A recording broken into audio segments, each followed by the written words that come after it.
Everything's making a noise. Jim, we're live. Are we live?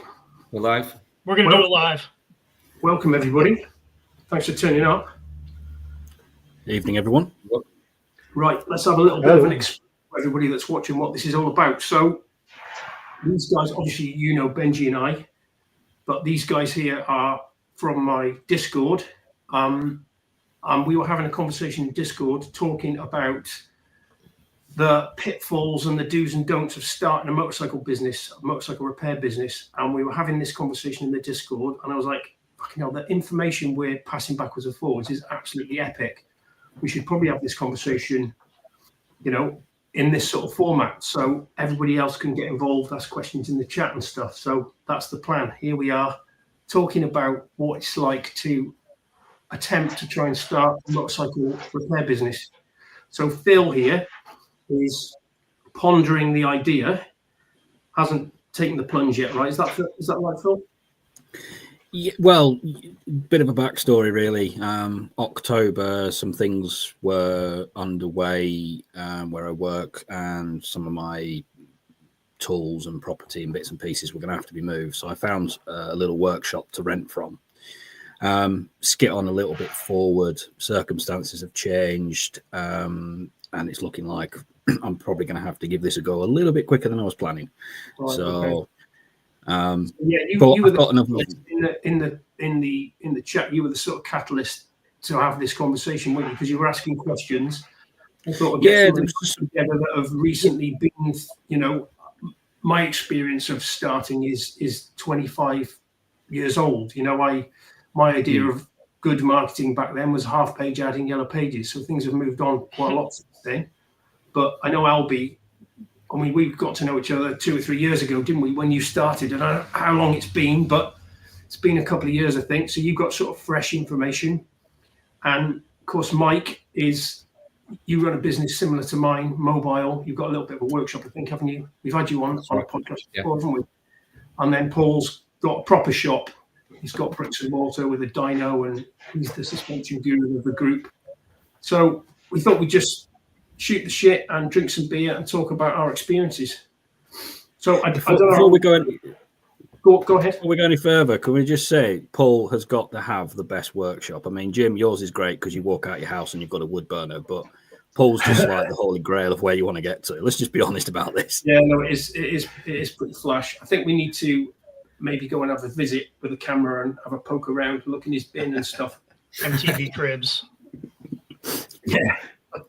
So I don't know, guys. I mean, I think the plan is we haven't really got a plan, but if you all want to take in turns, just introduce yourselves, just 60 seconds so people know who we all are.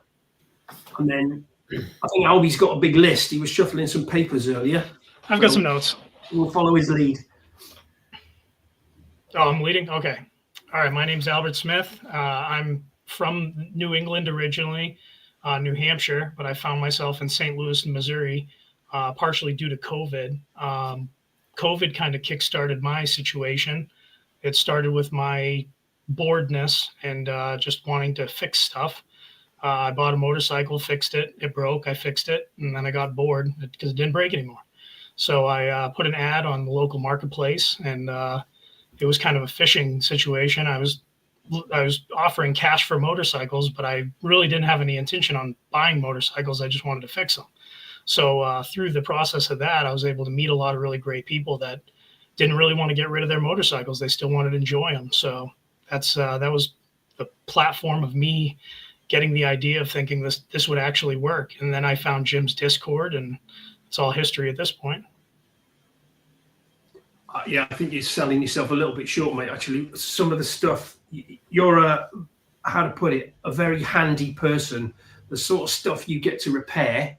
You're a paintless dent guy too, aren't you? That's another sideline you've got. Yeah, the paintless dent repair is kind of I kind of think of it as a hobby, but it is a good trade to be into. It pays fairly well, but it's not a primary focus or passion of mine. It's just something I like to do to stay busy and not get into any trouble. Your business is sorry, mate, what do you call it? Something repair solutions. So I kept it pretty open. I'm Sensible Repair Solutions, although I primarily focus on carbureted motorcycles. But there's situations where I may end up working on an antique vehicle or like a Japanese K truck or, ATV side by side, 49cc motor scooters. So something that was really surprising to me in my market is the need for 49cc motor scooter servicing. It was just a complete void that wasn't really being met because a lot of the people with these scooters didn't have any ability to bring them to the service station. So just providing a service to people that really didn't have any ability to get that service, I think was just really a good thing for me. And it was a big surprise because I didn't really expect that at first. Right. Okay, cool. And then those of you that have watched this channel before might already know Mike. In fact, Mike was on the other channel, wasn't he? He was on the Two Blokes Talking channel. But Mike, give everybody a 30 seconds. You're basically like me, aren't you? Mainly mobile, and I think you've got a little workshop as well, have you? Yeah, I've got a small workshop. It's unpowered, no heating, no water, no toilet. But All good workshop. Got a roof and a locked door, so I can work on bikes in there. And I've done some serious amounts of work in there actually. And then obviously the other side of the business is the mobile side of things. I switched over to mobile probably about 7 years ago. And it's just constant really. So it's just a constant business really. So I'm always busy, which I'm really lucky. Yeah. I am so busy. So have you got much competition in your area for the mobile service thing? No, there's very little. I get calls 2 hours away. People all over the country are literally ringing me up because I'm the closest that they've got. Right. There's a couple of guys, I think Jim, that there's a couple of mobile guys on around the country. I reckon there's probably less than a dozen in this side of the, like the motorcycle industry. It's surprisingly not more actually, but there you go. Brilliant. Well, mate, and of course, Paul, how did you get going? You've got the big flashy shop compared to the rest of us. Yeah, it doesn't really mean anything, but it also actually we're celebrating 20 years of all things black and white this year, which started off as me racing a black and white motorbike.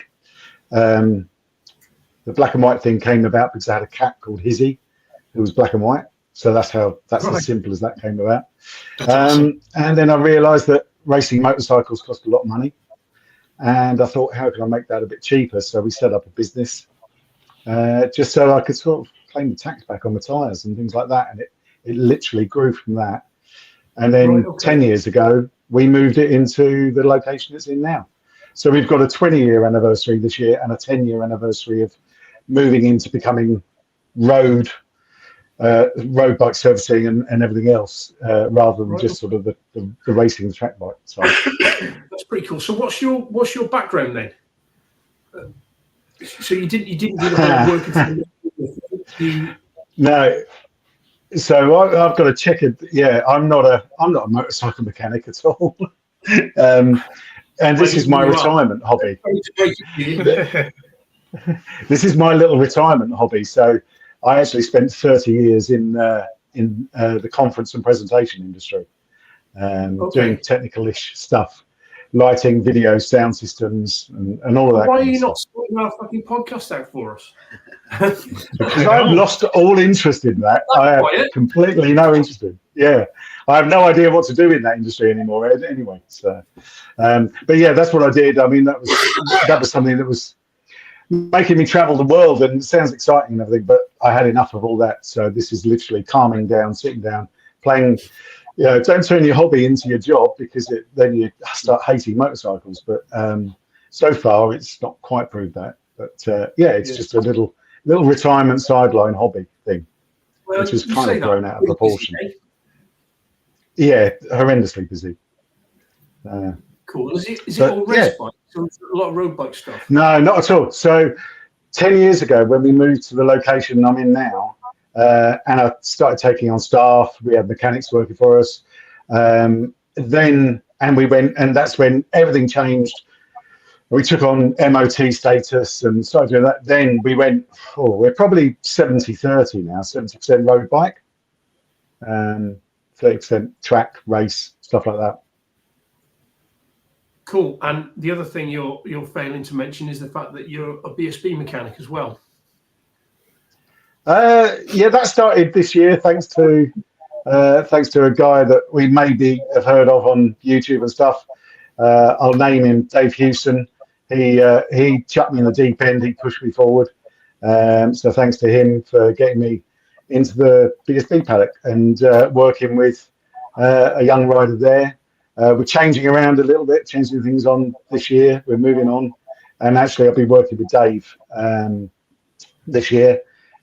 So looking forward to that. But yeah, doing sort of data, suspension, psychology, whatever you want to do with a rider to make them go faster, basically. Yeah, absolutely. We all loved your updates last season. Were absolutely fantastic on the Discord. Very, very well written, I must say, and really informative. It was really like behind the curtain information. It was brilliant. I tried to give you a little sort of something that you wouldn't know about, rather than all the general, ran up the hill and did, whatever. Just kind of not everything, because that would take me forever, but just a little snippet of, oh yeah, this has happened, and you guys might like to know about it. And yeah, so we did that, and so I can make it a little snippet once in a while. Yeah, so I'll carry on doing that for a little bonus for the Discord group. Yeah, fair dues. Yeah, really appreciate it.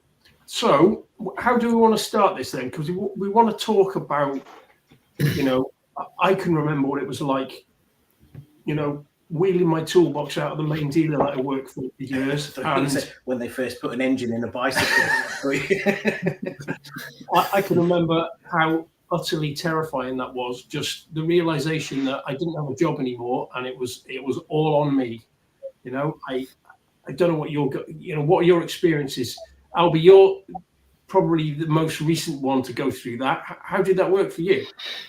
So I've found that the best thing right now is to leverage technology. I'd say knowing your market is incredibly important, and finding a place in the market that you want to be. So Paul does his suspension, you guys do the mobile mechanic stuff.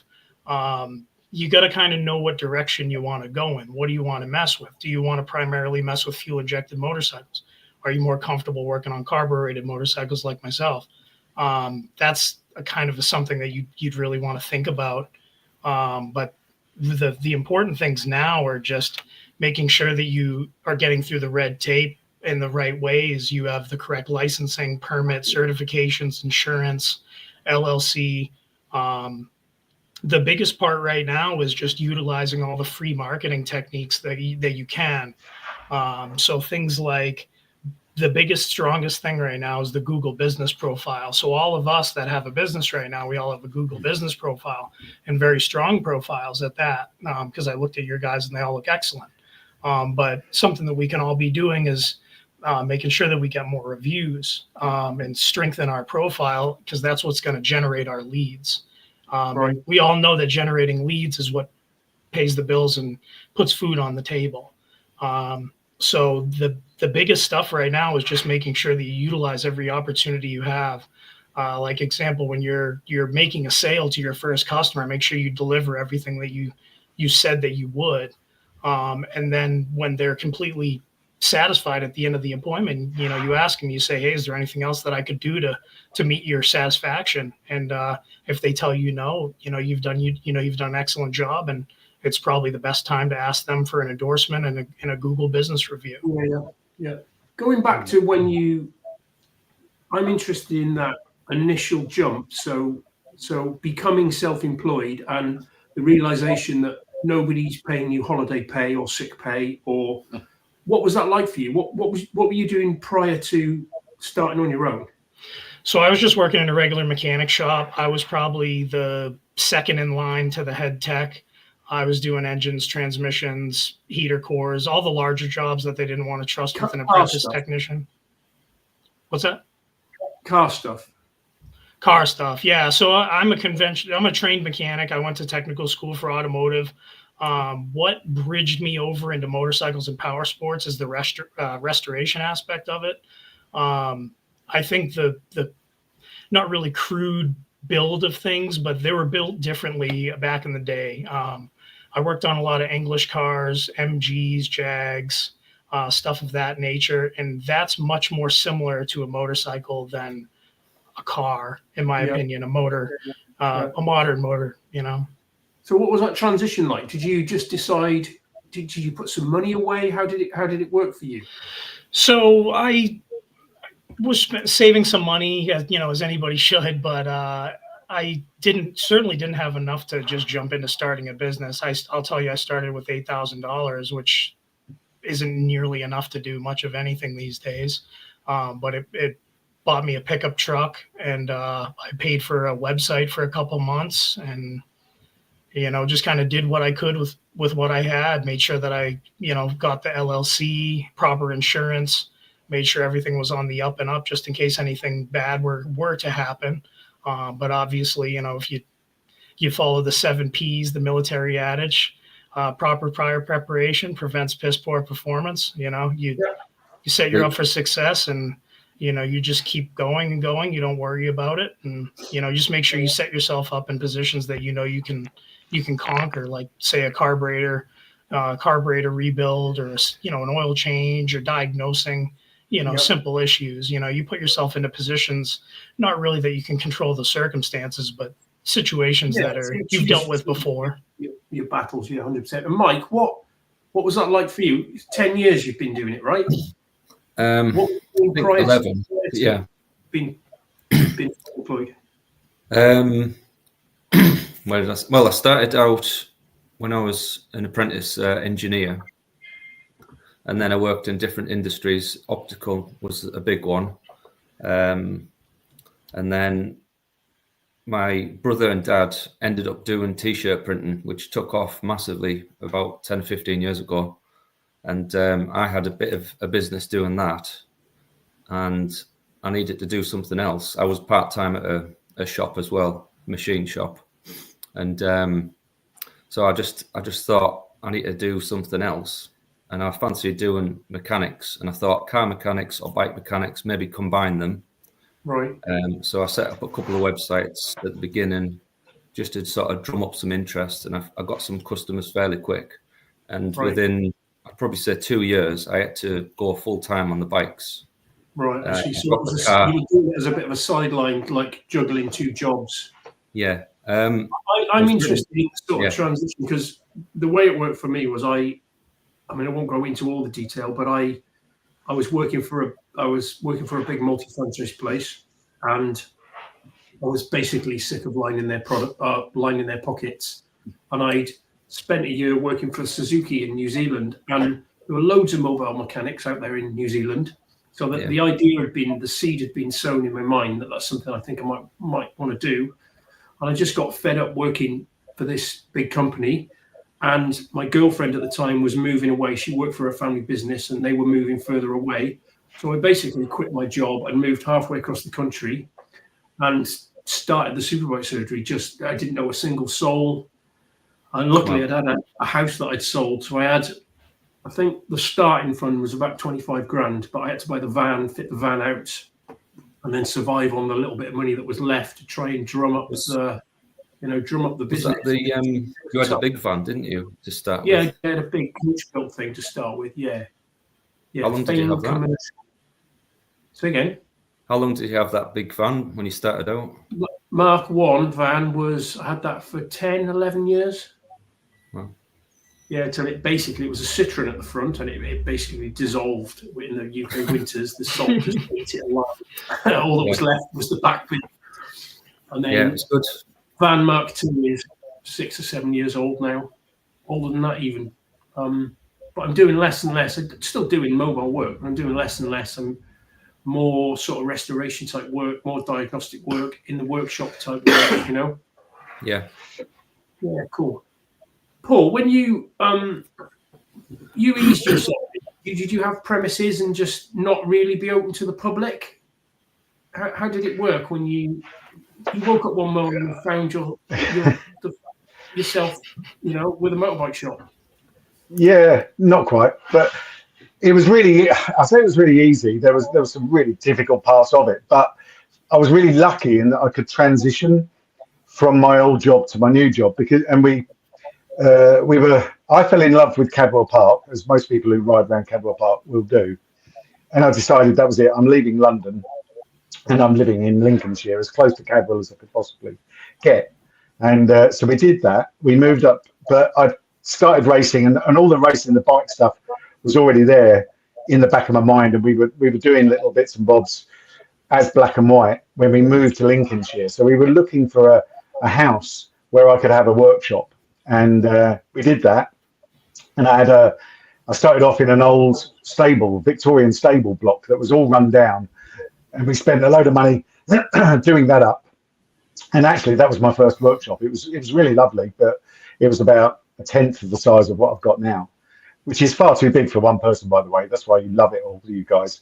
But it's far too big for what I get up to. But so that was me working from home, but I was still able to do some of my old job. So it kind of transitioned through a number of years, which was lovely. I was really lucky with that. And I suppose, looking back, that's how it financed itself, really. And so then I moved on and, sorry? Go, carry on, sorry. Oh, so then we would go down the road. We were talking about moving into a new location, and we were looking around for all kinds of, workshops, warehouses, units, whatever it is. And I didn't want to be on an industrial estate. I didn't even think about doing mobile, to be honest. It didn't come into my head. I just wanted a shop. And I was looking around, and I didn't want to be on an industrial estate. So we were looking around all kinds of places. And we would go to this cafe on a Sunday morning and have a big fry-up breakfast. And we were coming out of there, and I saw this set of double gates to the side of the cafe. Actually, there's another shop next door to the cafe, which is a butcher's shop of all things. But really good, I'll give him a plug, really good butcher shop called East Coast Meats.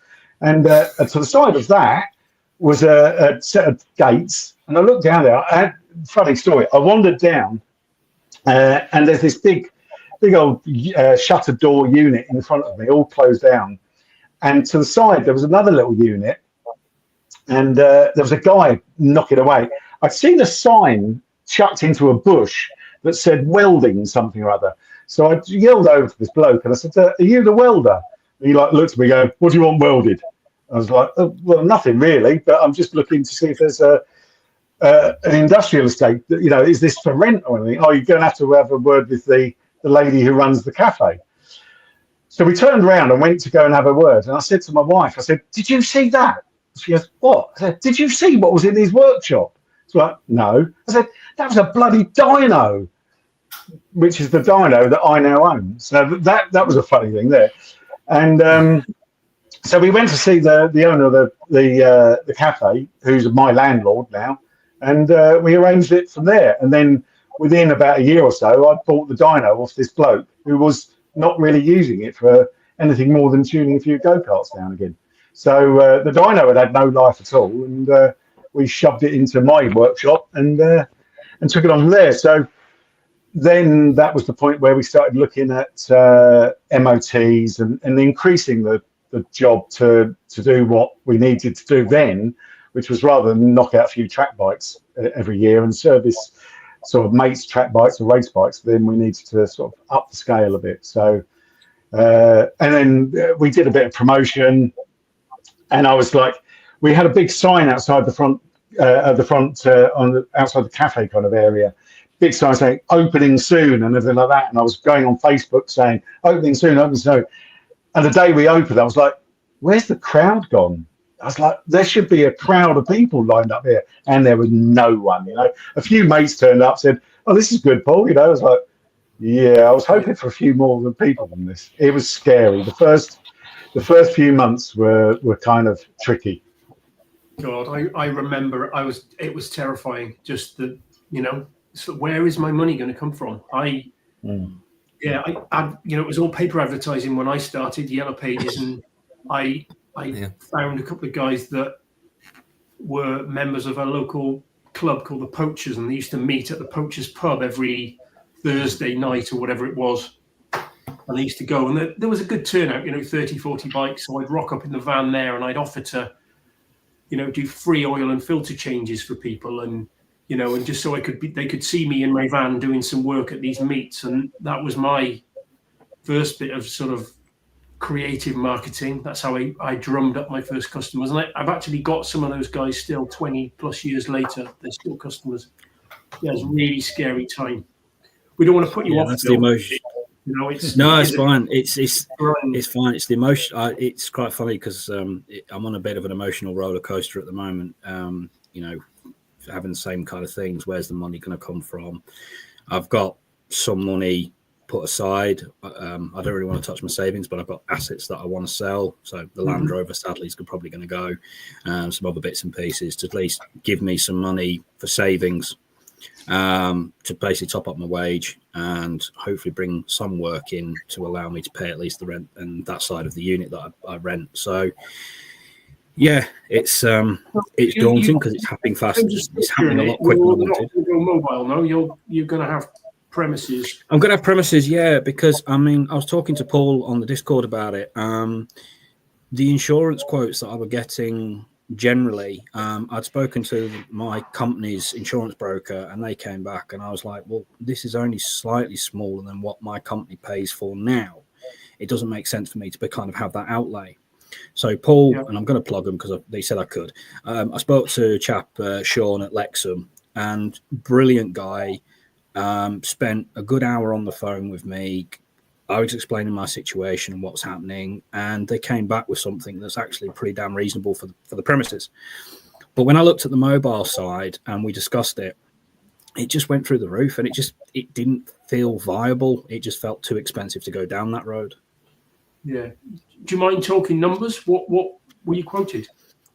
I was getting quotes of $7,000 up. One company came back and they were looking about 18. And I was just for mobile? For premises, and then mobile were about 9.5 to 11.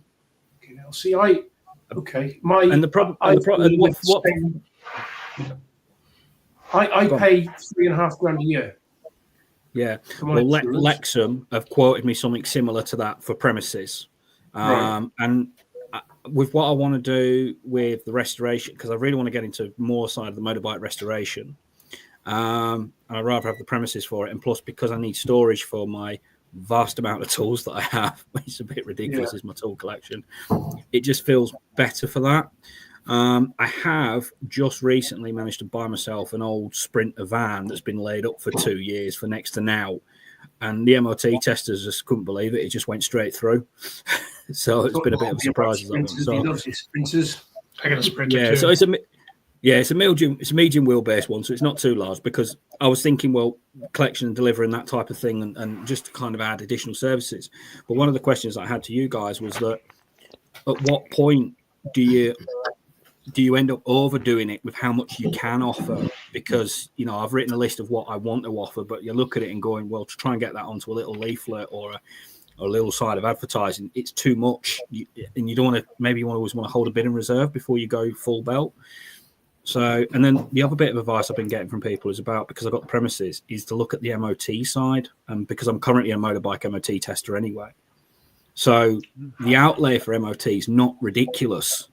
And it's been £29.65 or whatever for the last 25 years, haven't it? That's the problem. Yeah, it's the same with the car MOT. It's $54.85 for the last God knows how many years, and it's not going to change. I think the best way to answer your question about how many offers, how many service should I offer? If you haven't seen the movie The Founder about McDonald's, I would highly recommend you watching that, because McDonald's famously only had 5 things on the menu or whatever. They only had a cheeseburger, an orange soda, a cola, and French fries, or you know what I mean? That's kind of how I've thought about my business. People only want to have their tires done, their oils changed, their, you know what I mean, a chain, carburetors rebuilt. Most people in my market aren't looking for a rebuild, but that could be completely different in your market, or a restoration. Yeah, the trouble is, sorry, go ahead, Paul. The trouble is, when you've opened up the doors and you're waiting for your first monthly paycheck that doesn't come, and someone phones up and says, I've got a Chinese scooter that I need having this, and that done, you kind of go, there's money there. There's not much, but there's more than sitting on the Chinese scooter. I work on them. Fuck that. I make plenty of money on them. I have no problem working on them. I don't turn them away anymore. Well, that's the thing, isn't it? I mean, they've massively influenced the market, haven't they? So, you know, as much as you want to try and not touch them, you can, at some point, you're going to have to. I'm telling you, once you get it down to a science, there's only so much to it. I think Mike knows the same. I mean, if you get a carburetor kit in stock, a little Chinese carburetor kit, and you can make someone happy to put them back on their machine in a day, to me, that's worth it in the market. When you first started, is there stuff that you did do back then just to make ends meet that you just would flat turn down? 100%. I mean, I don't know what your influx of work is like, but I probably say no to people 60, 70% of the time, because there's one of me and there's constant emails and constant phone calls, and I just cherry pick the stuff I actually want to do. Wasn't the case, obviously, back in the early days. I think if you're you're talking about sort of only having certain little types of work that you do. Generally, I think that motorbike mechanics are, you know, you don't get an auto electrician in the motorcycle world. You don't get a gearbox specialist in the motorcycle world. You don't get I mean, obviously you get suspension guys and stuff, but generally motorbike mechanics, I've got a broad knowledge. And if you're a motorbike mechanic, this is my experience, somebody rings you up with a broken motorbike, and it might be, you know, the things that are wrong don't necessarily fit into this menu system that you've built. Do you know what I mean? You've got to be prepared to. Yeah. Sure. So the way I do it is I kind of leave it open-ended. I'll even do tires on a stand-up electric scooter. I've had elderly people call me to work on mobility scooters. It's like you said, it's, you know, that's your business model though, isn't it? Because you're Sensible Repair Solutions. You're not specifically aiming yourself at motorbikes, are you? You're right. I'm more power sports, and I mean, at some point, if it got to a point where electric scooters were, you know, the main form of travel, I'd be ignorant to not be servicing them. Yeah, no, fair play. But I think that the fear of the electric or the 49cc scooters, I could see that for, you know, people higher up in the industry like yourself or like Paul. But as far as like a general service, I think you got to be not afraid to fix a broken toilet. I mean, it's just a little 49cc scooter. You have a little carburetor kit in stock. You flush the fuel out. You adjust the valves. 90% of the time, the thing runs. But the way that I do it is I already have a price for the service. I charge, I think it's like $325, and it gets you so far with it. And if it doesn't run after that, it may require a return. We may have to do a stator or a coil or, you know, something. So you're very transparent with your price right from the absolutely. And I think that's one of the most important things in doing business with anybody in any part of business at all is underselling and over deliver is a big staple in any form of sales. So communicating to your customer is the biggest part of doing this, because if you're going to be doing this, you're going to be the service writer, the technician, the foreman, the janitor. So you're responsible for all this stuff. But back to communication, when you're talking to a customer, you need to have them confident in, you know, what you're doing, and you know what you're doing. And then you're going to provide them with a solution one way or another, because you can't dead end a customer, have them pay a bunch of money and then not have offered them a resolution, basically. And that's part of the reason why I like to use these multi-point sheets, because there's sometimes where you look at a customer's bike. This is very similar to an automotive multi-point, and there's times when you look at a customer's bike and it may just be out of service, and sometimes thank you guys, and it's a difficult situation to deal with that, telling somebody that their motorcycle may not be worth fixing. You know, you don't want to tell someone, especially if they have some sort of sentimental factor involved with it. So when you fill out that form to the best of your ability and the customer can see how much work it really needs, it really helps communicate the whole story. So then everything that you're said is backed up by logic. Yeah, it's a smart move. Yeah. It all comes down, doesn't it, to communication. Good, clear, straightforward communication. If you get that right in every aspect of the business, the emails, the conversations, just following up, it just is absolutely key to being successful, is being a good communicator. Well, especially if you make a mistake, large or small, when you pick it up, communicate that. And if you didn't get the part in, you thought you were going to get in, if something came up in your life, call that customer as early as possible, and let them know, say, hey, I really apologize for these circumstances, but unfortunately something's come up. I'm going to have to rebook you. Communication is really important. I've got a couple of really, really good customers that I've had for many, many, many years, and I got them because I fucked up massively. Won't go into it. Everybody makes mistakes, but because I owned the problem and I was like, it's on me, I'm going to put you right. They then have confidence in you because they know if the wheels fall off, not literally, you know what I mean? You're going to take responsibility, and that is it. Sure. Everybody's going to fuck up. You just got to see it as a marketing opportunity, really. Right. Just do the right thing and have integrity, and it's all the stuff that you're taught when you're a kid. Be polite, show up on time, have manners. It's it's pretty standard stuff. It's strange, isn't it? It's always the ones that end up in a mistake or something goes wrong that always ends up being the customer that you keep for life. It's always it happens. As strange as that one, isn't it? Oh yeah, because obviously stuff happens, and it's like you say, if you put your hand up and admit to it and stuff. But it is strange that it's always the one, especially if you maybe got a problem customer and something happens and you kind of think, oh, this might actually finally get rid of them, and they end up staying with you for 10 years more, and you're like, come on. Right. I'd like to touch on one more part of communicating to customers. So I found an incredible sales tool for myself is just communication. And I can see when a customer loses confidence or they lose understanding. You kind of lost them at some point. So there has to be a point where you can explain the Venturi effect to a customer in a very simple way. There's got to be a way where you can explain pilot jet versus main jet to a customer. I like to explain, as a cup of water with a few different straws in it. And then, there are two different levels or whatever. And when you start to explain things like that to a customer, it really puts them back. And then they go, oh, okay. You've got to choose the customer, though, because some customers just immediately glaze over. Sure. Yeah. So it all, it's all situationally dependent, but I found a really good reception with those types of techniques. Good communication, isn't it? It's just I've got, I don't know, probably 10 different personalities I use, depending on the customer and the type of person they are. You're a different person, aren't you, in their presence? Sure. Where though? I also think being consistent. I know being as consistent as you can is important. Swear at my customers. No, I don't. It's a level of expectation there, surely. What about you, Mike?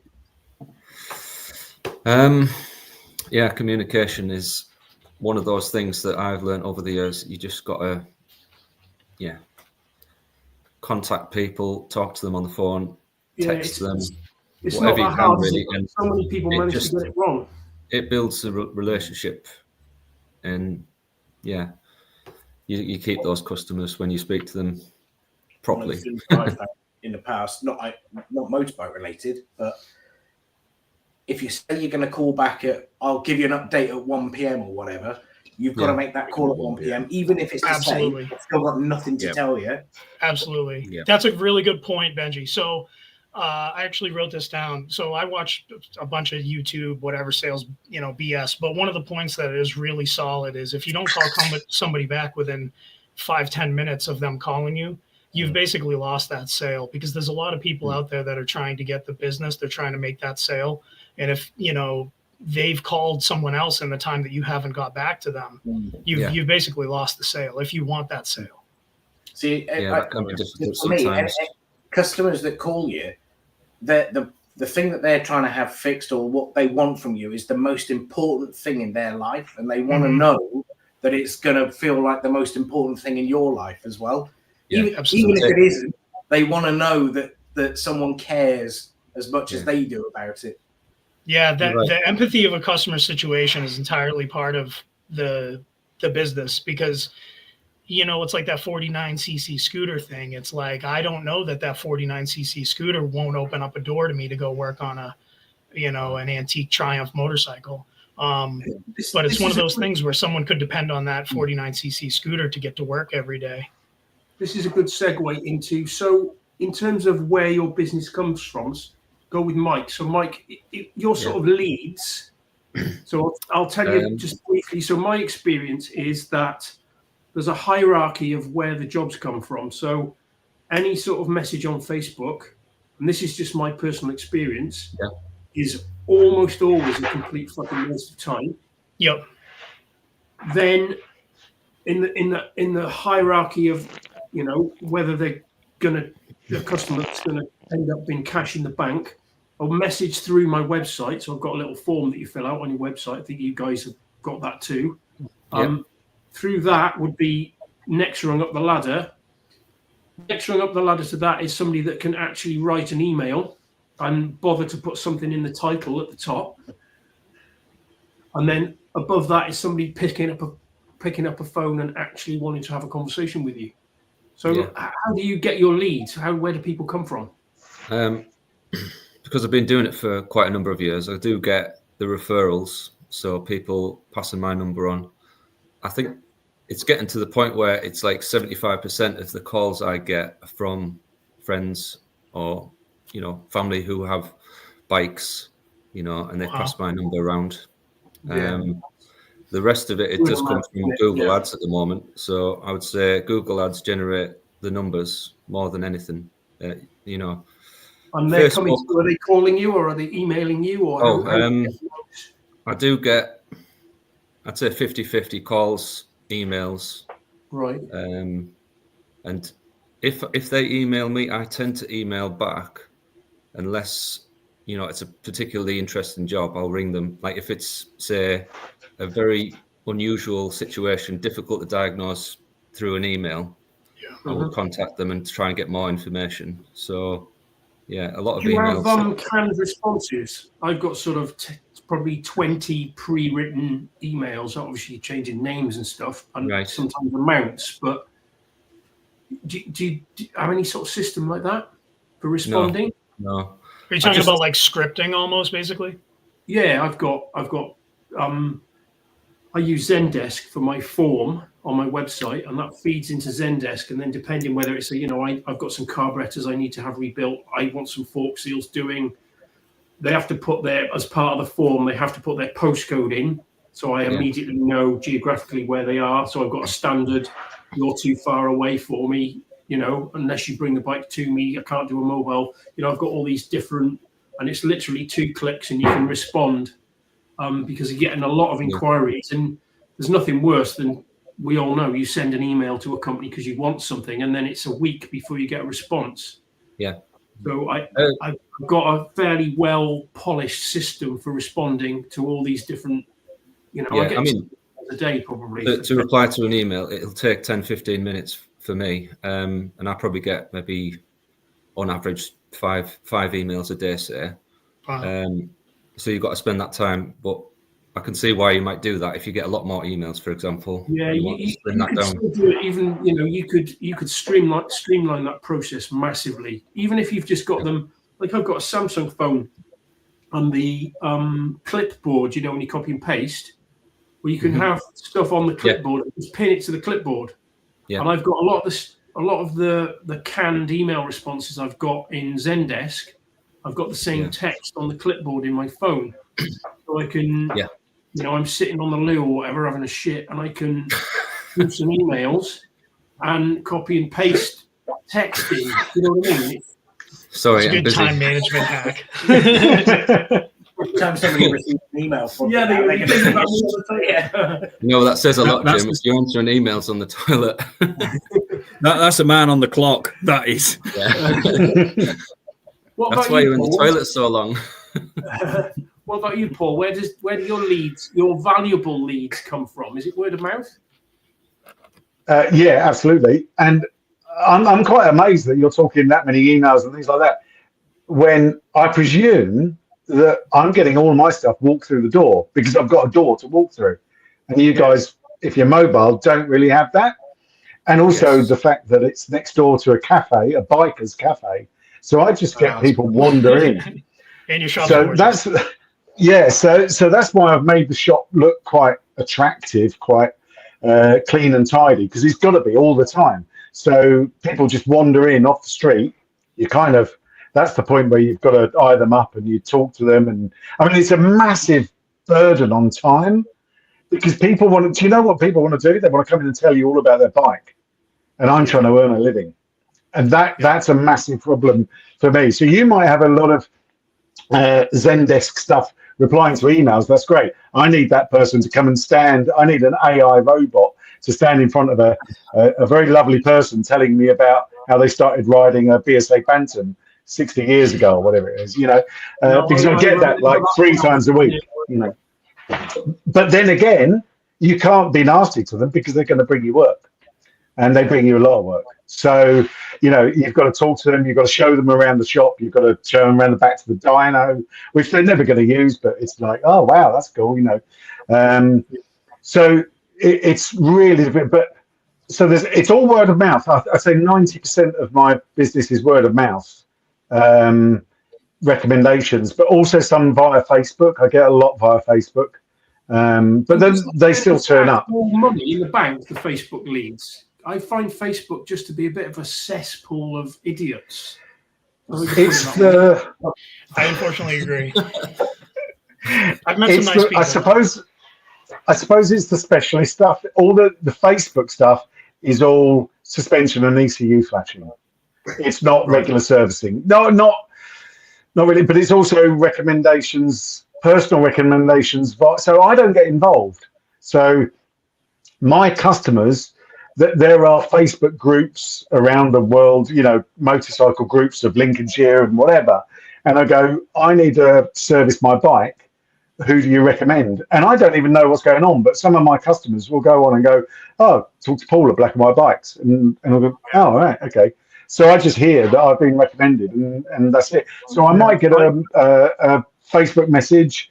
I might get a WhatsApp message, which is linked through from Facebook. There's a WhatsApp button on there, or the phone might ring. So, and obviously having a landline is a good idea. That's one of the, we could go on to like what you need for business later on, but a landline rather than a mobile, or certainly you've got to have both, is quite significant, I think. Yeah, I've got a question. What percentage of your day do you think you actually have a spanner in your hand earning money? I can't tell you that. It's appallingly low. It's scarily low. Or no, compared 50%, definitely. The worrying figure is how much money do you charge per day? How many hours are chargeable hours per day? That's scary. Mm-hmm. Jim, do you find because you're just doing so much other stuff? When you say to people, my labour rate is £79.50 an hour. I don't know what yours is, and people think, "Whoa, you earn £80 an hour." It's like, no, I charge 4 hours a day on a good day. Yeah. At least we're similar. We're talking. I thought I was bad. So yeah, I mean, 3 to 4 hours a day chargeable is a pretty good day. Yeah. Really. Yeah, it is a problem. And so you had staff. And you will be. Yeah. Do you want to get onto that subject? That's a whole other subject. I'll try and be brief. If I'm the only one who's experienced staff, I'll try and be brief. But it's interesting because on paper it works. But the big bugbear is that your quality is now down to someone else. So you've got to keep an eye on that. So when I was the chargeable hours that I did when I had someone working for me was even less. It's like less than an hour a day, because you're just double checking their work. You're trying to keep them busy. You're trying to make sure. So I was going out doing free pickups and collections in my van to make sure they had work, so that my mechanic was working 8 hours a day, 8 chargeable hours a day. That was great. It does work. You've got to get the right person in, but then just having one mechanic, you've got to think about all the headaches that come along with one mechanic, all that paperwork, all that PAYE, pensions, all of that just for one mechanic. And it's a lot. It's a real lot. So, I mean, work booked in and phoning sick, or just, oh God. And when they throw a sickie and stuff like that, it's an absolute nightmare. So I went through a few mechanics. We're quite rural, so it's difficult to find good mechanics around here. But we went through a few. They were pretty decent. I had to, unfortunately, fire someone, which is a horrible thing to have to do. That's not really nice at all. Well, I lost the others. Yeah, no, you don't want to go there. But, it's just not a nice thing to... You don't think about that when you're hiring them, because everything's lovely and gorgeous. But then, firing them, it's not nice. I don't wish that on anyone. But the greatest... So then what we've got now is... and over the years, I've found self-employed mechanics. And that's the answer. Because then you don't have all the paperwork problems. You don't have PAYE, pension, and all that. It's gone. You just get an invoice from them. I've got a guy at the moment, lovely bloke. He's as ugly as sin. He's probably watching. Hello, Rob. Ugly as sin bloke. Got a really long neck like a giraffe. He's a nutter. Sounds personal. But the great thing is, after a day's work, he just sends me an invoice. So that's the way to do stuff. It varies. It kind of varies on what we're doing and if he's had a good day or not, kind of thing. But generally speaking, it's between 175 and 200 a day. Right. Okay. Thank you. And so as long as I'm getting 4 hours chargeable work out of him, then I'm doing all right.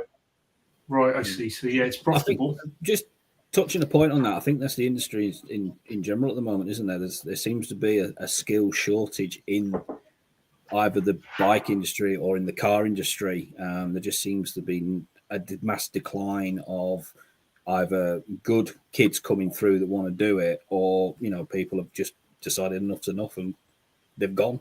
Yeah, there's an absolute huge crisis, isn't there, in the car and motorcycle, any sort of repair industry, any industry that involves getting your hands dirty and actually doing a day's work. All those industries are really struggling to find people. Well, for years and years in the United States where I'm at, they were really underpaying and poorly treating their help. I've felt the results of that. That's why I left the industry myself. But it's like the boy that cried wolf almost, because we can't find the help. And it's like for years and years and years, you undervalued people and you underpaid them. You didn't send them for certifications, people that wanted to be certified on things. But that's how I see it being.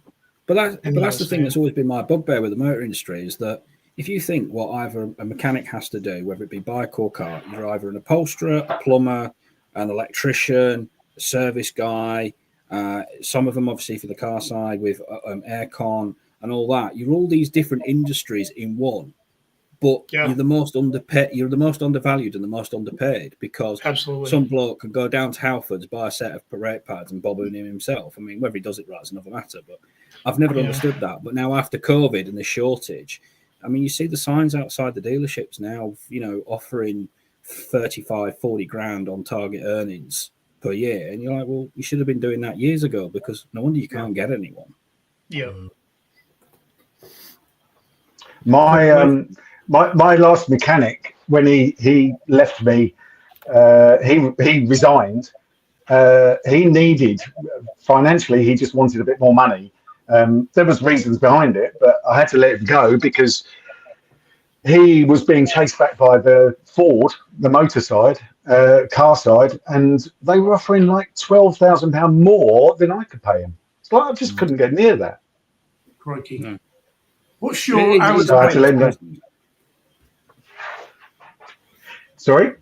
What's your hourly rate? I'm lower than you, actually. I'm 70. Right. I think you need to put it up. But we're Bring him Lincolnshire, to so him. He's got a we're nicer shop. So he can push his customers to you. Is that That's an accidental, really, really good segue in the types of customers. This goes right back really to what we were talking about in the beginning. Is you were talking about this, Albie, where you position yourself in the market, and it's not just about the type of work you go after. It's the type. This is in regards to pricing, right? Because in every is this in regards to pricing though? In every industry, there's a triangle, right? Of there's people scratching along the bottom trying to make a living, and there's the guy at the top of the pyramid that charges a fortune, and is that should be Paul. Really good. You've got to decide where you want to position yourself in that hierarchy of people, right? Yeah, but I mean, as far as I'm concerned, if you're doing the same work as that other big shop, charge the same amount of money unapologetically. You're doing the same amount of work, especially if you're mobile. Charge that money. It's not going to make any difference in sales. I started at X amount, and then I went up $25 more, and I've noticed zero decline in sales. And it's only, I think, increased my perception of value for my service instead of having a low cost and being a budget minded business when you just kind of are on the same plane of pricing with everyone else. And then when they get to know what you're all about, it adds a perception of value for what you're providing. 100%. Price communicates something, doesn't it? Yeah, and absolutely. When I started, I really struggled. This is 20 plus years ago, but I, naively thought that I needed to compete on price, and I couldn't have been further from the truth. If anything, the mobile should be more. Race to the bottom, 100%. The type of customer that I court now, price is probably like number 5 or 6 on their list of things that are a consideration. Absolutely. And you've got to get out of the mindset of thinking that you need to be competing on price. It's hard. You're not going to win on price. You're going to win on quality of your job. Yeah. When you first start out, no, 100%. Yeah. It's really hard. It is difficult, but if you come away with one bit of advice from this whole thing, is think really hard about your whatever you think your labour rate's going to be. Put £10 an hour on it. Yeah, because I was looking at £65 an hour, but this is the conundrum I'm having at the moment. I've got a good friend of mine. He wants me to service his Rebel because he doesn't want to go back to the main dealer because of experience and cost and everything. Well, I priced up the parts and retail alone with £335 plus VAT for the 4th year service. And I'm like, right, how am I going to, obviously there's a bit of trade on there because obviously there's something to discuss about parts or upselling bits, but I'm like, right, how am I going to pitch this to him? Because he wants to come to me because I'll be a little bit cheaper and he trusts me. But I'm like going, well, if parts are that... Your brain has immediately jumped to the cost. Yeah, exactly. And that's the hurdle I've got to get over. It's not your cross to bear. We've all been there, I'm sure, thinking, honestly, the right kind of customer isn't going to buy on price. They're going to, they want good, clear communication. They want you to turn up when you say you're going to turn up. Doing a good job is that's a given. That's the bare minimum. Doing an absolutely perfect job. It's all the other stuff you've got to do, the communication and the being presentable and on time and all these things. And those are the important things to the type of customer that you really want. Those things are important to those type of people, not the price. And that's the hurdle. I know I've got to get over and just go, well, it is what it is, and it's difficult. It's not in all of us. You just feel the perfect example. You say, I've priced these bits, and if I, how long is the job? 4 or 5 hours at £80 an hour. You're well over £500, and you're worrying how you're going to tell the guy this. You've got to get past that. You've got to get past it. What would the dealer charge then? I don't know. I didn't get to that point. I just killed over at the parts price. But then there's the other part of it where the dealer, I explain this to customers myself. If they bring something to the dealer, they have the confidence that they're having a dealer trained mechanic work on it that just left the Porsche factory, 3 months ago, and he's the top guy. And it breaks their heart when I tell them that there's a stoned 19-year-old that's having woman problems on their cell phone all day long. I was that's just working say, on their don't get me started on thing. fucking factory trained mechanic. But that's a whole nother point itself, is aligning expectations with reality. We're at a point in so much information right now, and there's an abundance of information, but where the knowledge and the actual good information is harder to find. So it's one of those things. Yeah, it is. That's the thing, when someone goes to Google mechanic, and the ones that have actually managed to fix it properly, because they never come back and give the reply, do they? Because they're hanging on to that knowledge because they don't want to pass it on. Yeah. But something I just want to go back to, Jim, quickly. Sorry. Did you find that when you launched Superbike Surgery YouTube, that changed your customer base and the amount of people? Because obviously it opened up to your audience. Did you find that all of a sudden accelerated you, or? I am a accidental YouTuber. So I'd always been, you wouldn't be able to tell from looking at my videos, but I was quite into photography. My wife was a photographer. She did photography in university. Ben and I actually got to know each other a long time ago. Ben has been in the film business, not porn. not anymore. Not anymore. Small cock, that's the problem. Ben used to do some wedding videography, and I used to go along with him and do some stills, and he used to incorporate the stills in some of his videos. Our wives were friends. That's how I sort of got to know Ben. And because I was interested in photography, that sort of videography is sort of the same thing. And when YouTube, I don't know when my first video is, maybe 2010, something like that. One of my very, very early videos. I just had a little bit of a dabble with my iPhone or whatever it was back then. Just thought, I'll have it's the new thing. I'll have a bit of a play. You were making vlogs, weren't you? Yeah, I was doing little vlogs. Yeah. And you look about 12. I look about 12. Yeah, I must admit, Jim, you've got better with age, mate. He's on his work permit. And I didn't pay any attention to it. I did these vlogs and I uploaded them and didn't really, and then it wasn't till about sort of 2014, 2015. I genuinely didn't look at how many subscribers I had. And I looked at my channel and I had 6,000 subscribers. I was like, fucking hell, really? 6,000 people want to see this shit. And then Ben, because Ben was in the video business, if you look back at some of the early stuff Ben and I did together, there's a fork seal video that's got like nearly 1 million views on it. Ben and I did we did like 6 or 7 videos together, didn't we? And that sort of... Well, you started to take it seriously. I started to take it a little bit more seriously because But bear in mind how long ago that is now. Yeah, so you took it seriously back then. 10 years ago. And it's taken 10 years to get to where it is now. Yeah. So it's not, you're not going to get into... What started to happen was occasionally I'd get a phone call and somebody would say, I watched your YouTube video. Can you do my fork seals? I hadn't really put the YouTube and the marketing thing together. I genuinely, for the first 5 years of it, I hadn't really considered it a marketing tool.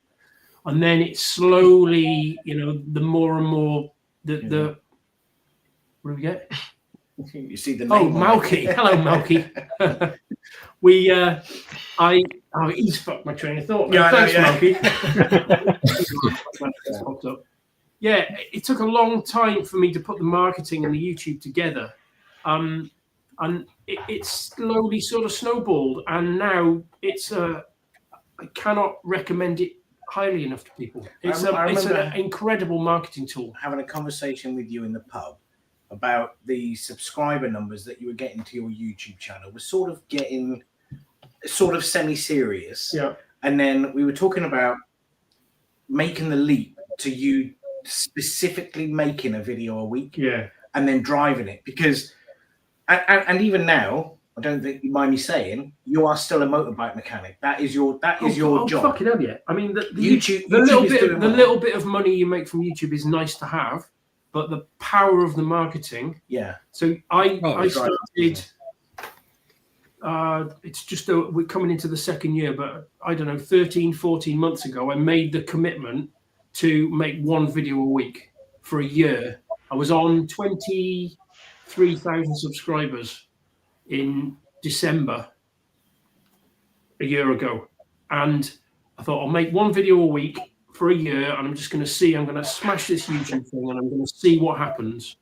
And I went from 23,000 subscribers to 60,000 subscribers in 12 months, and my email load and people that wanted work doing tenfold. It was insane as a marketing tool. And that then enables you to cherry pick the work, and do the stuff you want to do.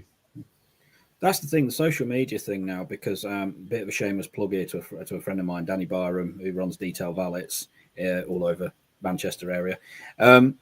He's self-taught with the social media and the website, and he's going to help me kind of get my head around it, like you were saying with the Google business and the Google ads and Meta ads, and it's all new to me. I've got no idea. But Danny was ex-army, and he set himself up in valeting, and he's in 6 years off getting on with TikTok, Instagram, and all that. It's just accelerated his business. It's insane. It's like but I guess it's showcasing your work. It's probably the best way of showcasing your work, isn't it? People say to me, I'll a new customer, I'll go out and do a job for them, I know, just a service or something, and because they've watched you on YouTube, they feel like they know you. They'll say to you, they say, "Oh my God, it's really weird seeing you in person. I feel like I've known you for years." And so you're building that, having them, they're watching the content, and you're not trying to sell to them. You're showing them how it works or what to do, and you're building that trust without even realizing. So then actually, they might have watched a load of your content, and then in a year's time, they think, "Oh, fucking hell, I need this job doing. I know, I'll try Jim." It's a really powerful way of marketing, because you're not trying to sell to somebody. Phil makes a really good point, in that he's talking about his mate who does all of the social medias, right?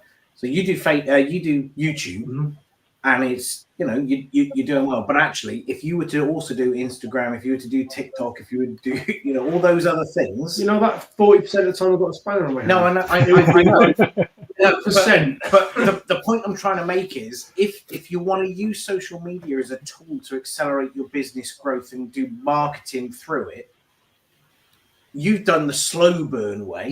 Yeah. And there is definitely if you're going to do it, do all of it, I would say. But then you have to, this actually segues into something I wanted to talk about, because I have a half-baked plan to massively expand the Superbike surgery.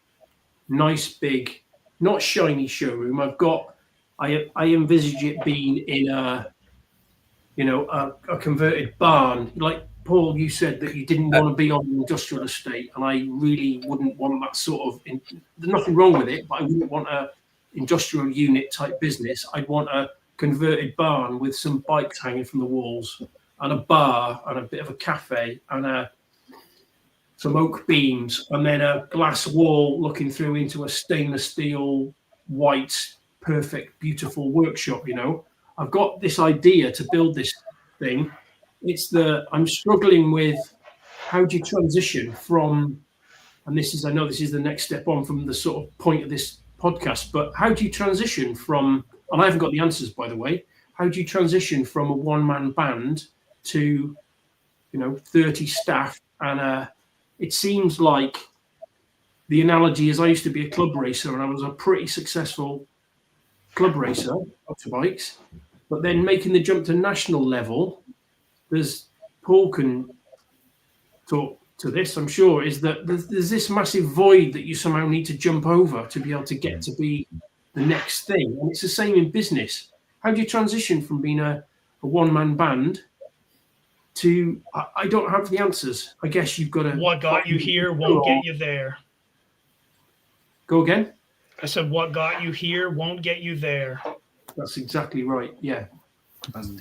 And I'll tell you something. One little thing to think about in the middle of one thing you just said. There you are. 30 people working for you, just then move that into winter and 30 people not working for you, but they still want a salary. All right, you've talked me out of it. I'm not doing it. Killed his dreams.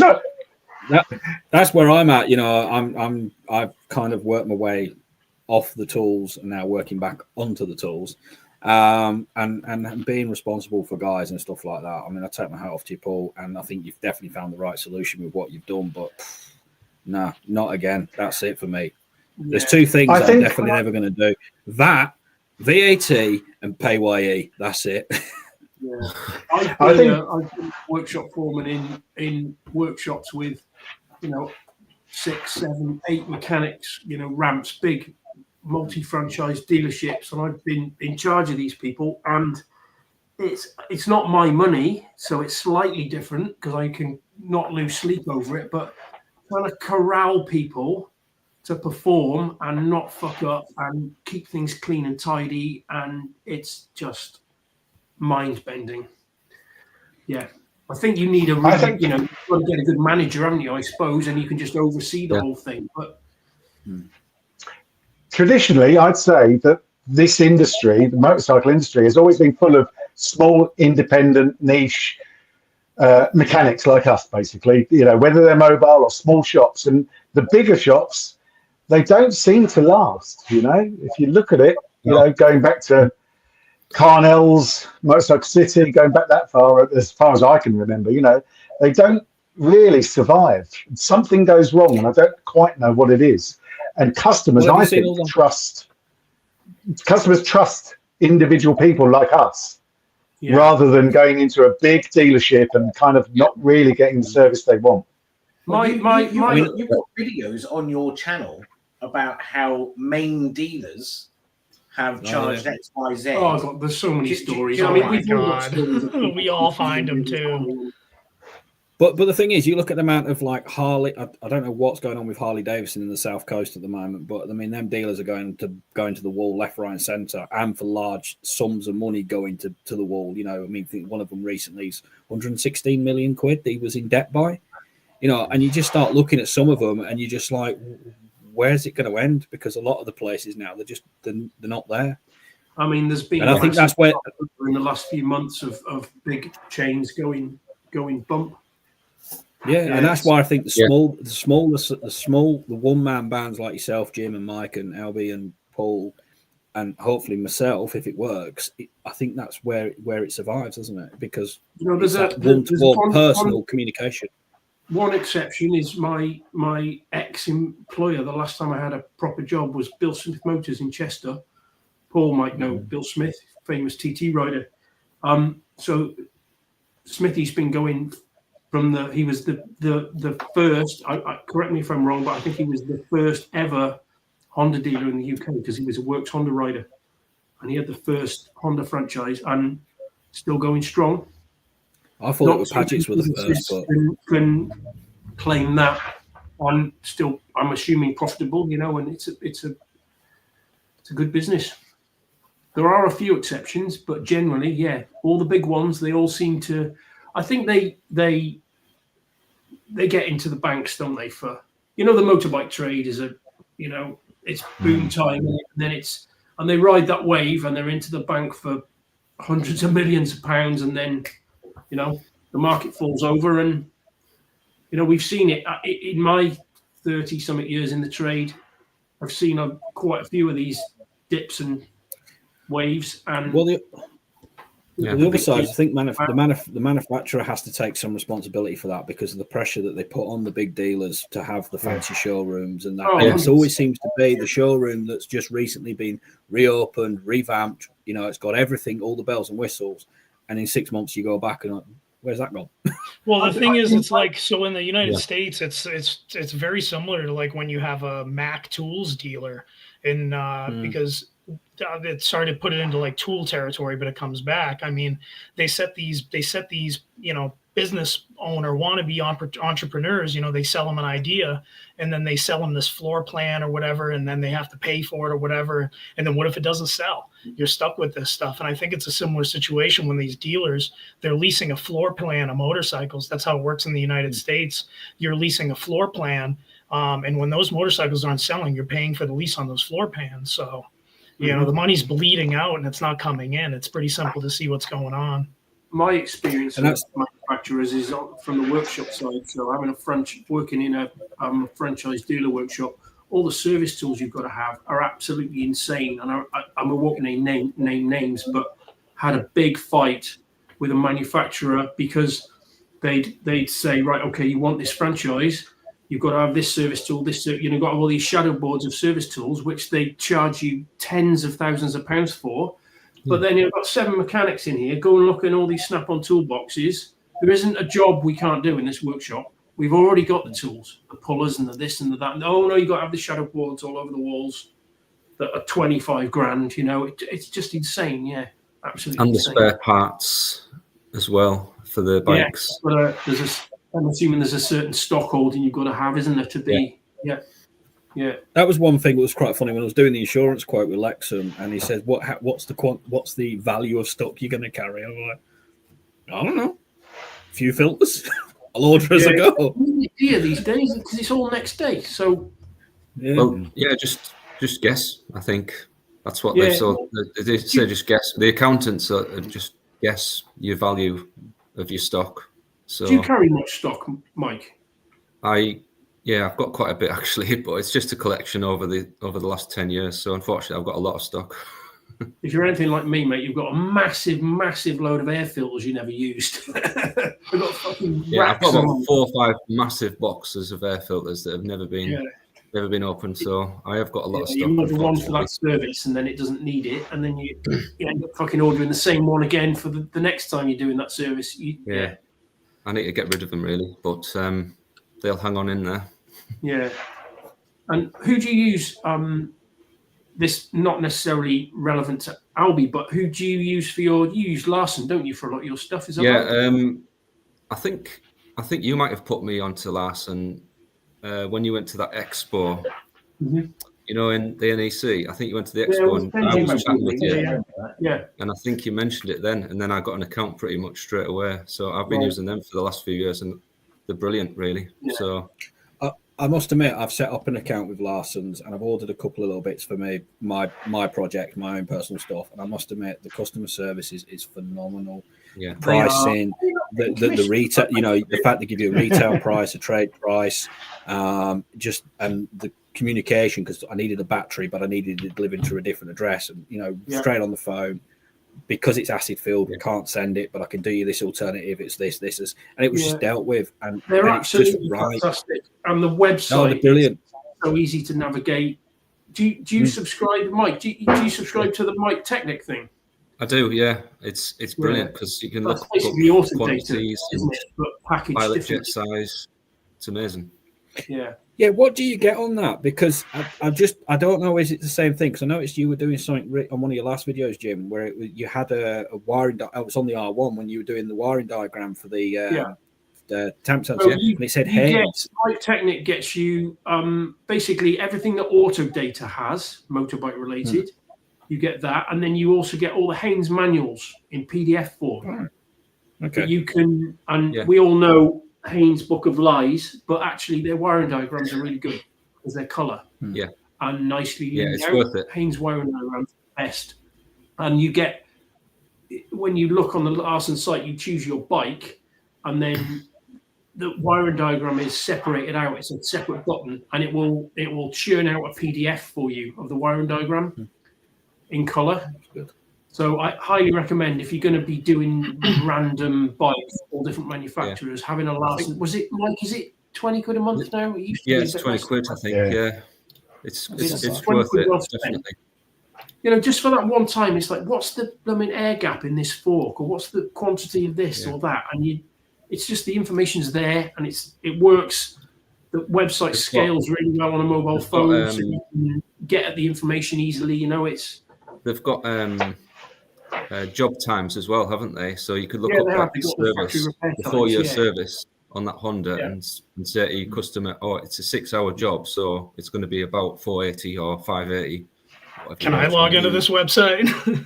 Yeah, yeah, I'm sure you can. The other thing they do, which I don't use, which is probably quite good, if you do that sort of work, is if you look at this, they've got service schedules for all the manufacturers and all the different services. You can click on the service schedule and it'll bring you up a list of parts that you'll need. So all the filters and all the bits and pieces, and you can just tick them and order them in one go. For that particular, that's really good. That's quite useful. No, I say it's useful. I don't tend to use it, but I've played around with it. I think that might be valuable for some people. Yeah, no, definitely, especially for starting out and not having, doing multi-brands and stuff like that. Then it's definitely worth the investment. Yeah, although I talking about that oil filters with a burning passion. I'm a genuine filter kind of guy. Your Texar, Jim, is that through Larson's? No, it was through. Originally, it was through ProBike. Yeah. Because that's in my field. They were just trying to. We've talked about this in the Discord. I know we have. I think I'm 2 versions of software behind. And Larson emailed me. You might have got the same email, guys, saying that what's the word? The sort of reconnection fee that they normally charge you. They'll waive that, and you can get up to date for £400 plus VAT or whatever. And they nearly tempted me in because IDC 6 is about to come out. We're on IDC 5. I don't know whatever the version is, but there's a massive update coming soon. So I might pay my money this year and update. So you don't update every few months, Jim? So again? Do you not update every few months, or? No, so it's an annual subscription, right? The Texar. Yeah. So for the last 2 years, I've said actually it's £400 a year, and when you look at the change log of the new stuff you're getting, okay, I was like, actually, you know what? You're not having my £400 plus VAT this year. I don't want to pay it, and I've done that for 2 years, so I'm quite a few versions behind. Does it not lock you out? Because I thought you wouldn't be able to use it. No, it doesn't lock you out. No. They'll try and tell you and you still get access to all the wiring diagrams and stuff. It still works fine. Oh. The what do they call it? There's a technical service bulletin lookup, isn't there? Yeah. Because there's 2 subscriptions, isn't there? I think there's I can't remember how it works now. I don't think I'm in that. Paul might know. Yeah, because I must admit that it's a bit of a minefield is the Texas side, because I've tried to get my head around it, because all the the different the boxes that then you put the wire in and it goes in. It's like different variations of that. Which one do I want? I think Mike, you've got the same as me. Have you got the is it Evolution? TXP Evolution? Yeah, same as you. I use a tablet for mine. Yeah, I've just upgraded actually. You might have seen it in the video. I've got a Panasonic Toughbook, which CF33 it's an amazing bit of kit, because the screen comes off and the screen is a tablet. It's a brilliant bit of kit. So that runs my. I was finding that I had a Panasonic Tough Pad before, which was starting to struggle to run the Picoscope software. Just getting a bit laggy. Is that CF32 you said? That's a CF33. Oh, 33. Yeah, Panasonic Tough 33. I bought it on eBay secondhand. Yeah, because I've got a Picoscope, and then it just gets frustrating having different laptops that run different things. Yeah. And then that comes off as a tablet, which is great. And it's, you can chuck it around the workshop, and definitely worth the money. So that runs everything. Now I've got rid of the that's not true actually. The little Tough Pad I had, that's still got the Texas software on it, but that's all it runs now, so it's not bogged down with anything. But it was struggling with the Pico software. Go on. So one thing. This is a complete and utter segue from where you are at the moment. Right. It's not even a segue, it's a complete change of subject, actually. just thinking about people who are out there sort of starting up now, and the fact that you're putting stuff on YouTube and all the rest of it. Back in the early days, 14 years ago, actually, was your first YouTube. Did you look? Did you? I had a look because, and look, you look at you. You look like a little boy. Don't put that picture, right? But anyway, what made you think, or did you have the thought in your mind of, I'm giving away all my trade secrets here? Like how to change fork seals, for example, is a video that I remember making with you, and it blew up into, it was it was a big thing. Did you ever think, actually, I'm giving away all my? Well, actually, it's secrets? funny. It's people would say to me, "Why are you telling people how to do this job?" And my answer always was, and I think it stood the test of time, is that the type of people that are going to do it themselves, they're doing it themselves, whatever. Yeah. It's not my video that's going to make them do it themselves. The videos that I make they're valuable for people that want to get somebody else to do it. They feel slightly more empowered. Yeah. Because they got a bit more of an understanding. They're less likely to get their pants pulled down, right? Yeah. Because they've got a bit more of an understanding When of you how look it through works. the comments of that video, for example, you've definitely helped people do it themselves. I have, but they were going to do it anyway. Yeah, and it's a global audience. I suppose that the thing is, what I'm trying to get at is, don't be afraid of the social media thing. Don't be afraid of telling someone how to do something. No, because I am a perfect example of the kind of customer, I mean, I'll say it. If there's DIY to do around my house, the first thing I say is I need to get a man in. Yeah. I am not the guy to pick up a paintbrush, or I got angry the last time I picked up a paintbrush for no good reason. I'm just scrappy with it. I don't want to do it. I don't want to know, but I do know how good painting looks afterwards. Yeah. And that's what I watch lots of YouTube videos. Right? So as an example, I suppose I'm saying just don't be worried about that aspect of it. Yeah. It's definitely but Benji, all joy. He's still keeping his secret sauce recipe to himself. He's not letting anyone have that carburetor cleaner, is he? Let's be honest. Taking the carb cleaner recipe to the fucking grave with me. Problem is, get it. So, I mean, don't know that. Yeah, you just I'll kill you right now. Okay. Everyone's got a price. I'm gonna fucking ban you from the Discord. Yeah, that's the one thing that makes me laugh in the Discord. I mean, it's a bit of a plug for you, Jim. But I mean, we're doing all right. An hour and a half we've been going. Sorry, mate. Go ahead.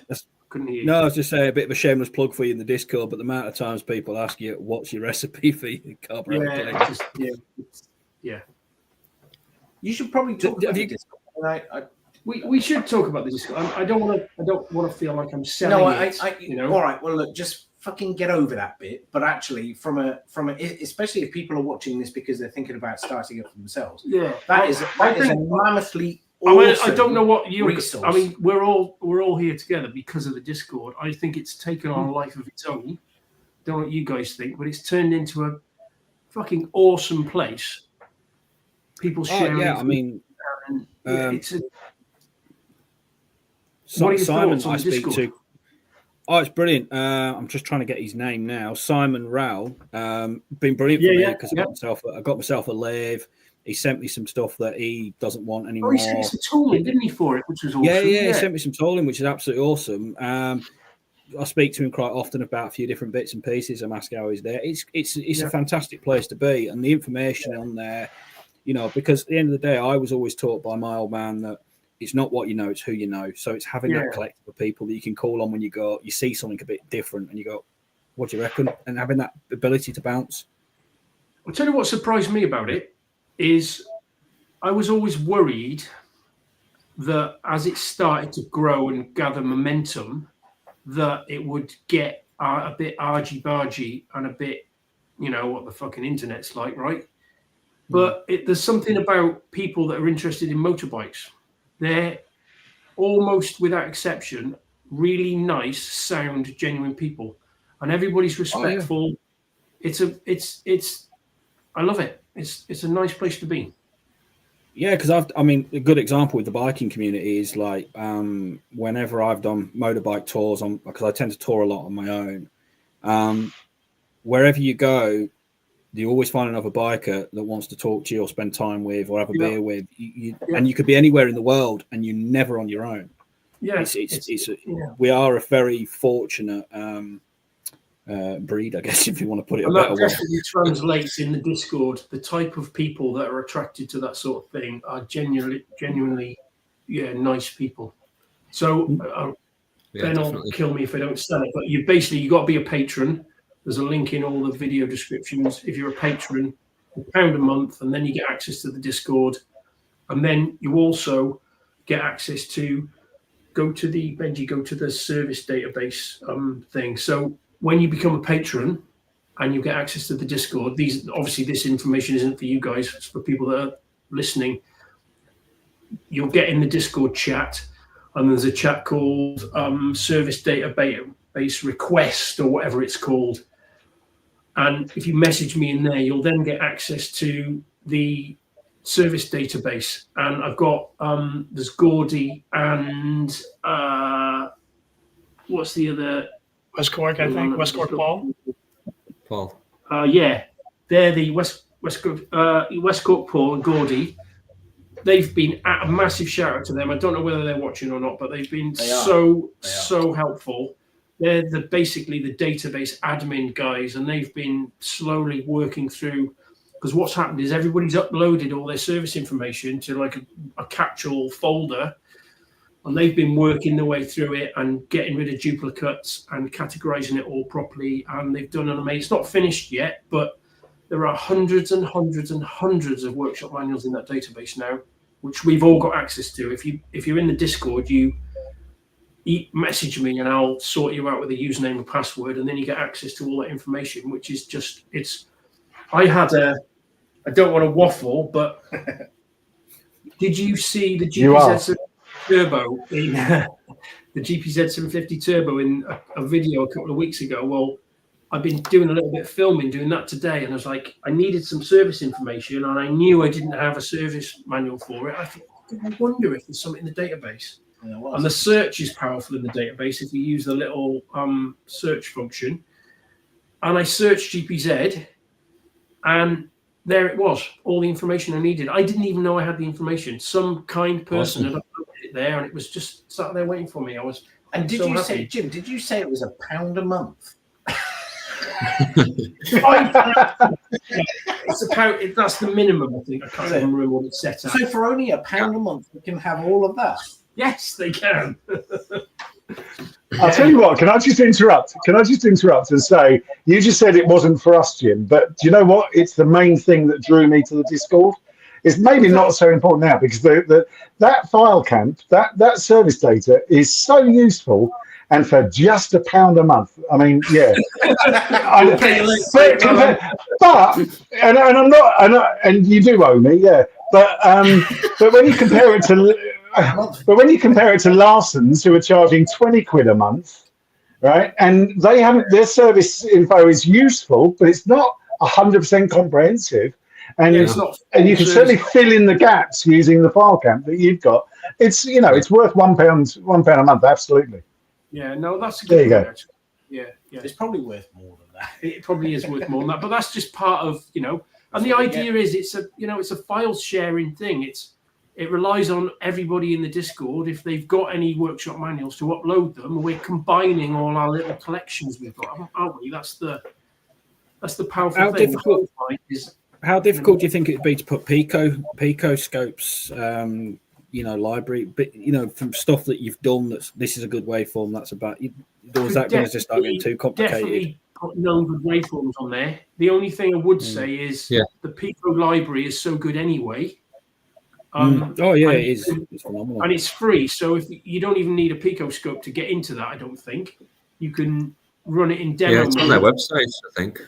Yeah, you download the PicoScope software and you can run it in demo mode, set yourself up with a username and password, and you can get into the back end and look at all the, the known good waveforms. And then people might not know, and then you have your own account and you upload your own stuff.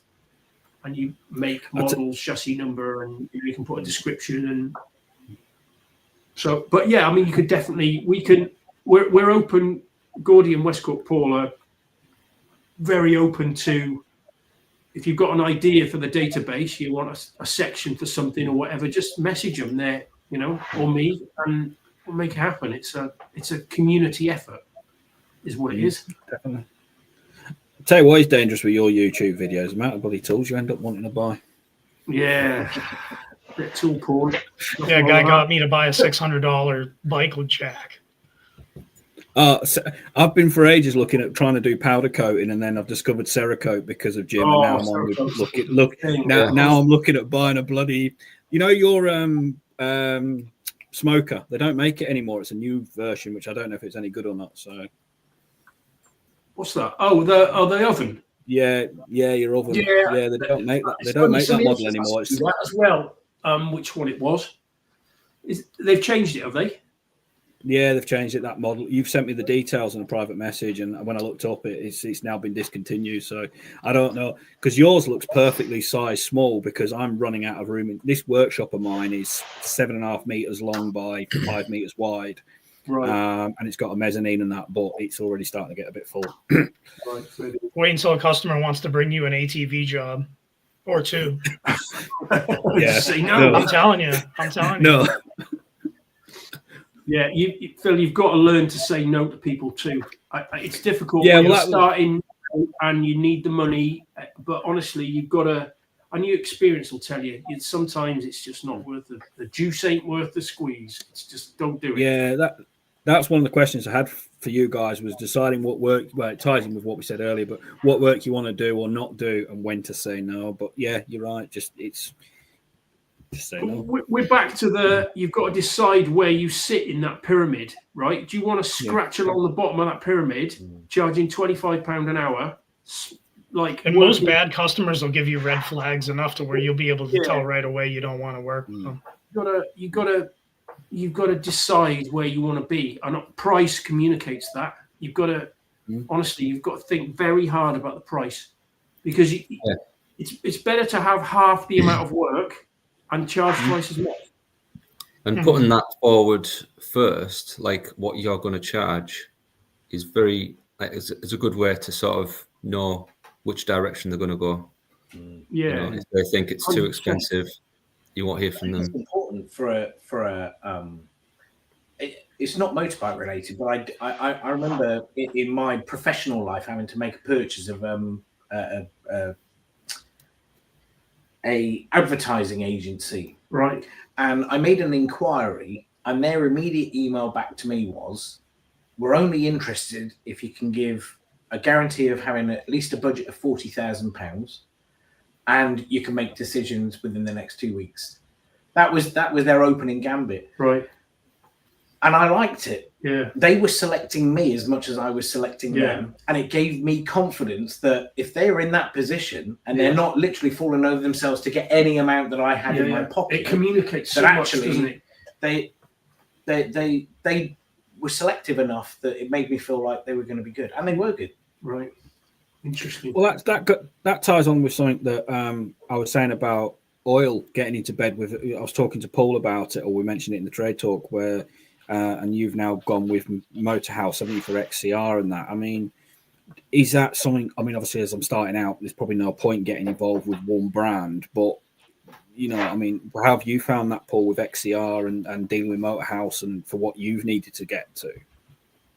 That's really new for me. That's literally happening just at the moment, and that's because WD-40. So I've got a small retail area in the shop, so people wander in and buy some chain lube and stuff. It's there if I need it. If I need to grab a bottle, it's better than storing it in an office somewhere around the back. I'll put it on display and someone might buy it. But WD-40, I had a WD-40 stand and a lot of Silcoline on display. WD-40 are pulling out the bike market, which is a bit of a surprise to me, but that's happened. And I had a load of when you said that, they're pulling out.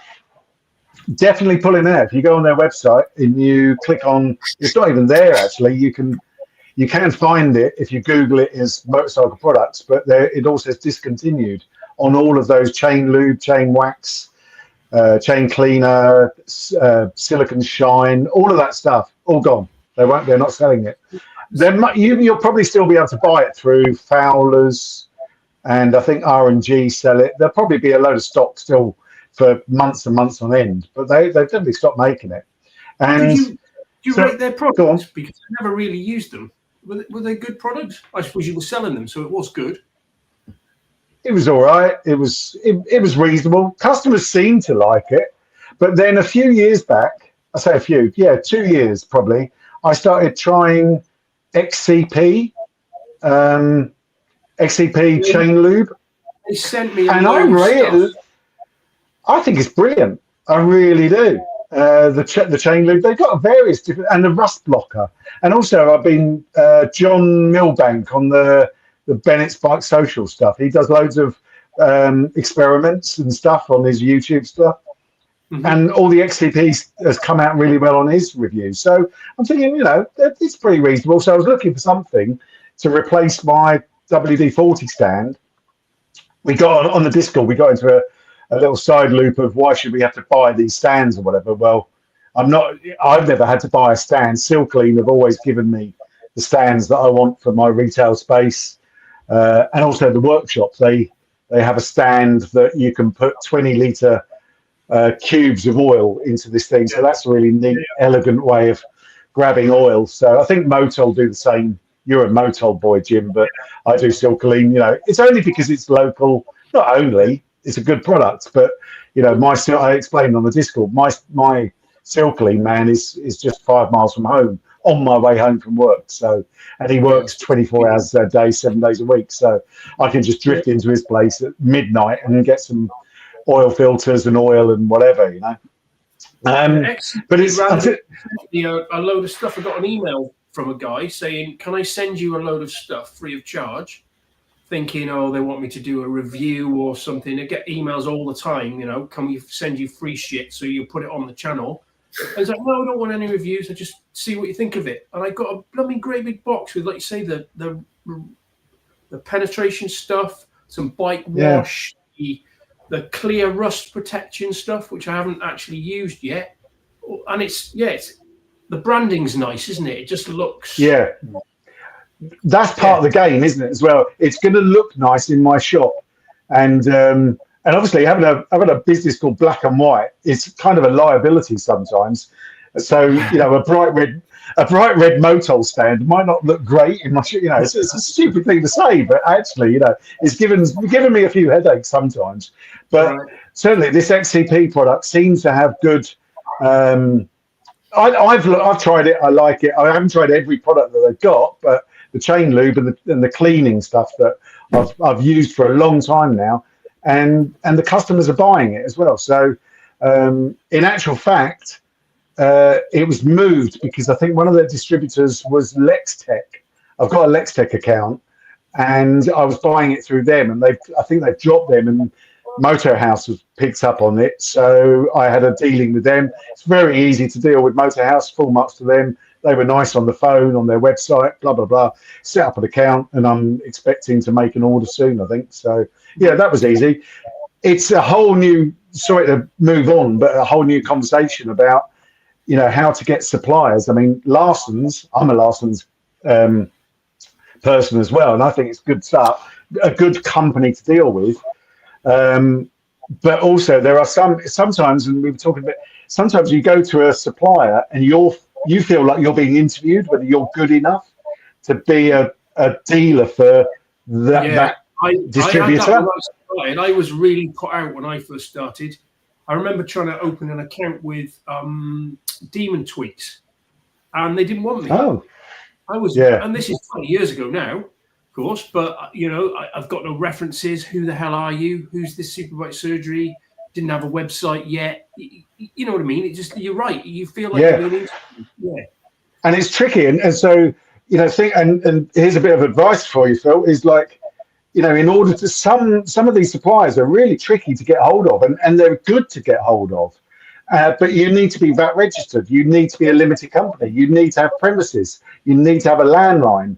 If you're Fred in a shed with a mobile phone, you're not going to get the suppliers that you want. So some will be a lot smaller. Yeah, that's the thing, isn't it? Again, it's finding, and it's getting harder and harder now. It's finding a company that want to get behind a reputable, good one-man band that's trying to make his way and go. Hey, we'll come along with you on this journey. Yeah. It's a good. It's not even a segue because we're talking about it, but suppliers to use. So I just thinking.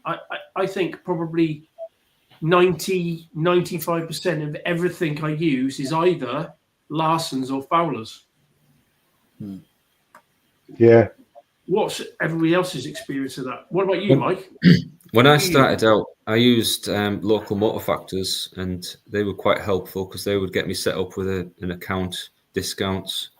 They would sell motorbike specific oils, and then over the years it has gone. You just find the right place to get oils and things. So in town there's a local oil depot merchant, and they've been selling oil for 100 years, and I use them, and they've been fantastic. They've got coolant and bike specific oils. What's the brand called? Smith & Allen. Right, okay. So they've been around a long time, but they'll cover pretty much everything you want. And that's one of my biggest problems is part supply, tires, like literally anything. I have a K&L account. I don't know if you guys know about K&L, but K&L in the US is probably one of the best like OE quality parts suppliers, carb rebuild kits. Like you guys get them off, your source. But Cycle Unlimited won't even talk to me. Like you said, you got to have a brick and mortar, all this, all that. That's one of my biggest difficulties is part supply. Definitely, you need a website and all that. That's the one thing I like. Took you on, they were fine. Yeah, they were brilliant. Like I say, I filled the form in and explained who I was. I can't fully remember because there's been so much going on over the last couple of weeks. But and I was shocked that I got an account straight away because Fowler's. Yeah, I've got an account with Fowler's, but I need to move it over because of where it's linked at the moment. So they might not come across because that's. Do you need any references, mate? Just give me a nod. Yeah. No, I appreciate that, Jim. I really do because that's the thing. It's you need a company that you can work with, and that's one thing I discovered with Larson straight away. I'm setting up and starting out, and they want to help, and I think that's phenomenal because that's what you need. You need, and when you're starting out, you do need that help and support. So they're really good. No, I appreciate that, Jim. Really good company. The other guys I use a little bit is Hoco. Yeah, I've got a Hoco account. It used to be BSC. That's kind of BSC was a small part of it, but there's some interesting products that Hoco have got that the others haven't. So that's why you end up with lots of. I mean, there's others. I mean, who else that I haven't used? There's Bickers.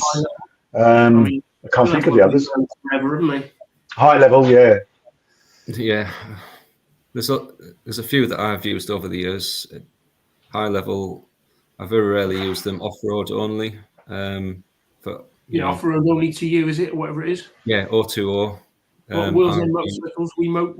Moto. Yeah, they've got certain accounts. David Silver, he's got a trade. As well. Yeah. So I mean, you can with Fowler's and Larson, you pretty much you've got all your bases covered. I think it's going to be the BMW and the Ducati sort of segment where you're going to struggle to get parts. So what I do is I generally Ducati are difficult, aren't they? I go around the houses for Ducati stuff. Do you just go to the dealers then? A Coventry Ducati I use. Yeah, so you can ring pretty much any dealer to get parts, and they'll give you a discount if you're a trade. Yeah. Usually, I've ended up finding they got. I think it's something like Riverside Ducati or something. Don't hold me to this because I'm not 100% sure, but it's something like Riverside Ducati or something. Because of the I've got a '97 ST2, and I've needed some bits and pieces for that. And my God, trying to find anything for that thing's been a nightmare. And thankfully, I found this guy, Lucas, I think he's called. brilliant parts guy, Ducati dealership, and I've managed to get bits through them. But trying to find anything aftermarket for that thing's just a nightmare. So God knows what the newer stuff's like. And then, of course, for BMW, Motorworks. Motorworks, Yep. No, Motorworks, they're a good company to deal with. Yeah. Paul, do you have anything to do with Ducatis? Is that a thing you get involved with? Yeah, I do. I mean, only regular servicing. I mean, we can flash the ECUs on them a bit as well. So I've done a few of those. But on the Ducati front, yeah, I mean, belt-wise, have you guys used Exact Start? I forget the name of the business, but I get my belts from him. They're really good belts. Are they cleats? I forget what. I haven't done one for a while. I have not been onto his website for quite some time. What's his name? Steve, I think his name is. I just email him. It comes up, and I just email him the belts I need, and they're in the post, and they always work. So, and he sells you a nice little kit with all the washers and everything. So belts from him. Yeah. And then the oil is just, the Silcoline oil, and that's it, really. So very rarely, although I deal with Ducati Manchester as well, but on a rare basis when you need, a mirror or something, if you need to take a mortgage out. So listen, guys, we've been going over an hour and a half. Benji's got a few questions lined up, I think, because the comments, I don't know whether you're looking at the comments, but the comments are kicking off massively. Yeah. We're gonna go to the Discord comments first. Yes, well they have to have because they've been paying at least £1 a month. I've been paying $5. What the heck? Just £1. That's the exchange rate, LB. It's called royalty. You can have it for free forever, mate. So we've got a question that's coming. It's fairly long. I'll be brief with it, but it's basically somebody who's in their early 30s. They're working self-employed at the moment. Totally different industry to the bike industry. They've been doing it for friends and family, and they're all basically saying you should turn this into a full-time job. But they've got a lot of anxiety about sort of jumping from where they are to where they are now, and the prospect of going from formal college education environment. They basically want to know how they can make that leap. Yeah, I mean, is it safe to make that leap? This is the whole conversation, isn't it? Because the thing is, they have no qualifications. They're basically doing it at the moment for friends and family. They're quite good at it. Should I turn it into a business? Let me.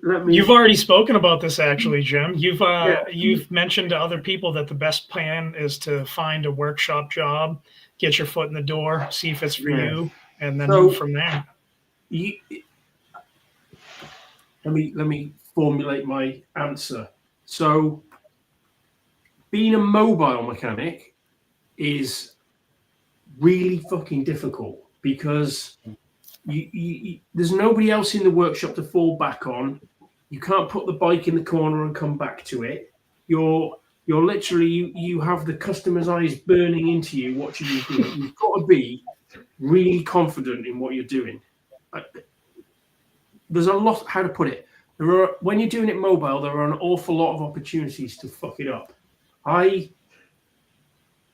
There's a guy, I won't name him, in the Bristol area that set himself up as a mobile mechanic, and he'd been through a main dealer apprenticeship and came out the other side and decided he wanted to be a mobile mechanic. He was in his mid-20s, and I went out to so many of his fuck-ups. Oh, really? Yes, it was horrific. It's not an easy job to do, is it? Well, you guys know. There are so many opportunities to make mistakes. And you can do your oil and filter and change brake pads and put tires on and think you're a mechanic, doing your mate's bikes when there's no pressure. But then when there's a customer paying you hard-earned money, you need a depth of knowledge. I think before you make that plunge, how do you get that? You've got to. That's what Alwie was saying. I think you need some. I don't know what you guys think, but I think you need some. Where do you cut your teeth? You need to get some proper commercial workshop time under your belt. I think you need to be in a dealer environment. I don't know. What do you guys think? I think the idea is you're fucking shit up on someone else's dime. When you're working for yourself, you don't want to be held responsible. I mean, it's like when someone works for a company, they screw something up and they sweep it under the carpet. It's a lot different when you're working for yourself. Like you said, when you're in a shop, you have the ability to go ask a foreman or go ask the top tech, and he's going to bail you out. He'll drill that fucking thing out. He'll extract it with the welder, But I mean, until you get that first, Kawasaki Z1000 that the oil light stays on, how are you going to know that you just got to crack the oil filter to get the light to come on? You know what I mean? You're freaking out, Yeah. Does he mean Z1000? Yeah, he means Z. Sorry, Z1000. It's a tough one, isn't it? Because it's building up that experience. But the thing is, you're never going to have a wealth of experience. Now, something I've just done because I've played around a little bit with bike suspension, but I've not done a whole load. And I know that I need to learn a lot more. So I've actually got myself signed on to reactive suspension. I'm doing their master suspension course in April to further my knowledge, to at least give me the confidence. And that's the hardest thing, is gauging where your confidence is to tackle a problem, to, can I do this correctly and resolve the customer's issue and make them happy at the end of it? Suspension, absolutely. I've talked about this in the Discord. That is my blind spot. And that course you're talking about, I've looked at that, and I'd like to, of course, I've been around motorbikes forever and bought seals and that sort of, I can do it, and I understand the principle and I can do it perfectly. But I like the depth of knowledge, and I don't have that with suspension. I really need to. Just to make you aware on this, Jim, the chap's been struggling because he lost his premises. I hope he doesn't mind me speaking this about him, but he lost his premises, and now he's managed to get somewhere just out south of York, but he's only got it for 3 months on a kind of trial basis to see if it's going to work. Right. So he's not got many courses he's not got many of the master suspension courses available. So I'm hoping for people that want to do it, he manages to get sorted. 1,400 quid for 5.5 days. What's your thoughts, Paul? What's my thoughts? You're talking about Gareth. Oh, something dropped out there. You're talking about Gareth, who is a genius. And I've done every single day's course that he's ever put on. Not every single day of everything, but I've done every course that he's put on, going back over 10 years. And what he teaches you is brilliant, absolutely brilliant. So do it, absolutely do it. I need to do that. It's how I got into suspension.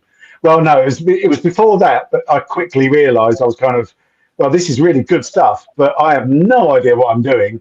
Let's go and talk. And I found out about his course about 12 years ago, I think. And so he's been doing it a long, long time. And I went on that course and never looked back from then on. And I even went back to see him just before he lost his premises, actually, last year. And I did his race engineering school, which was that was over a weekend with Mick Shanley. And it was exceptional, absolutely exceptional. So, but his suspension courses have been refined over the last 15 years or something like that. He's a really good teacher. The course is a lot of money. I know it's a lot of money, but you'll learn so much, and you'll feel so confident about taking shocks and forks apart that it's a breeze, So do it. Yeah, well, that's the thing. Sorry, I mean, we were doing questions, but I've got a question for you, Paul. In terms of tooling for suspension, all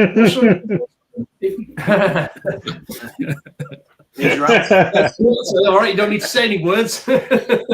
I the trick there is don't take on too many brands of the aftermarket stuff. Okay.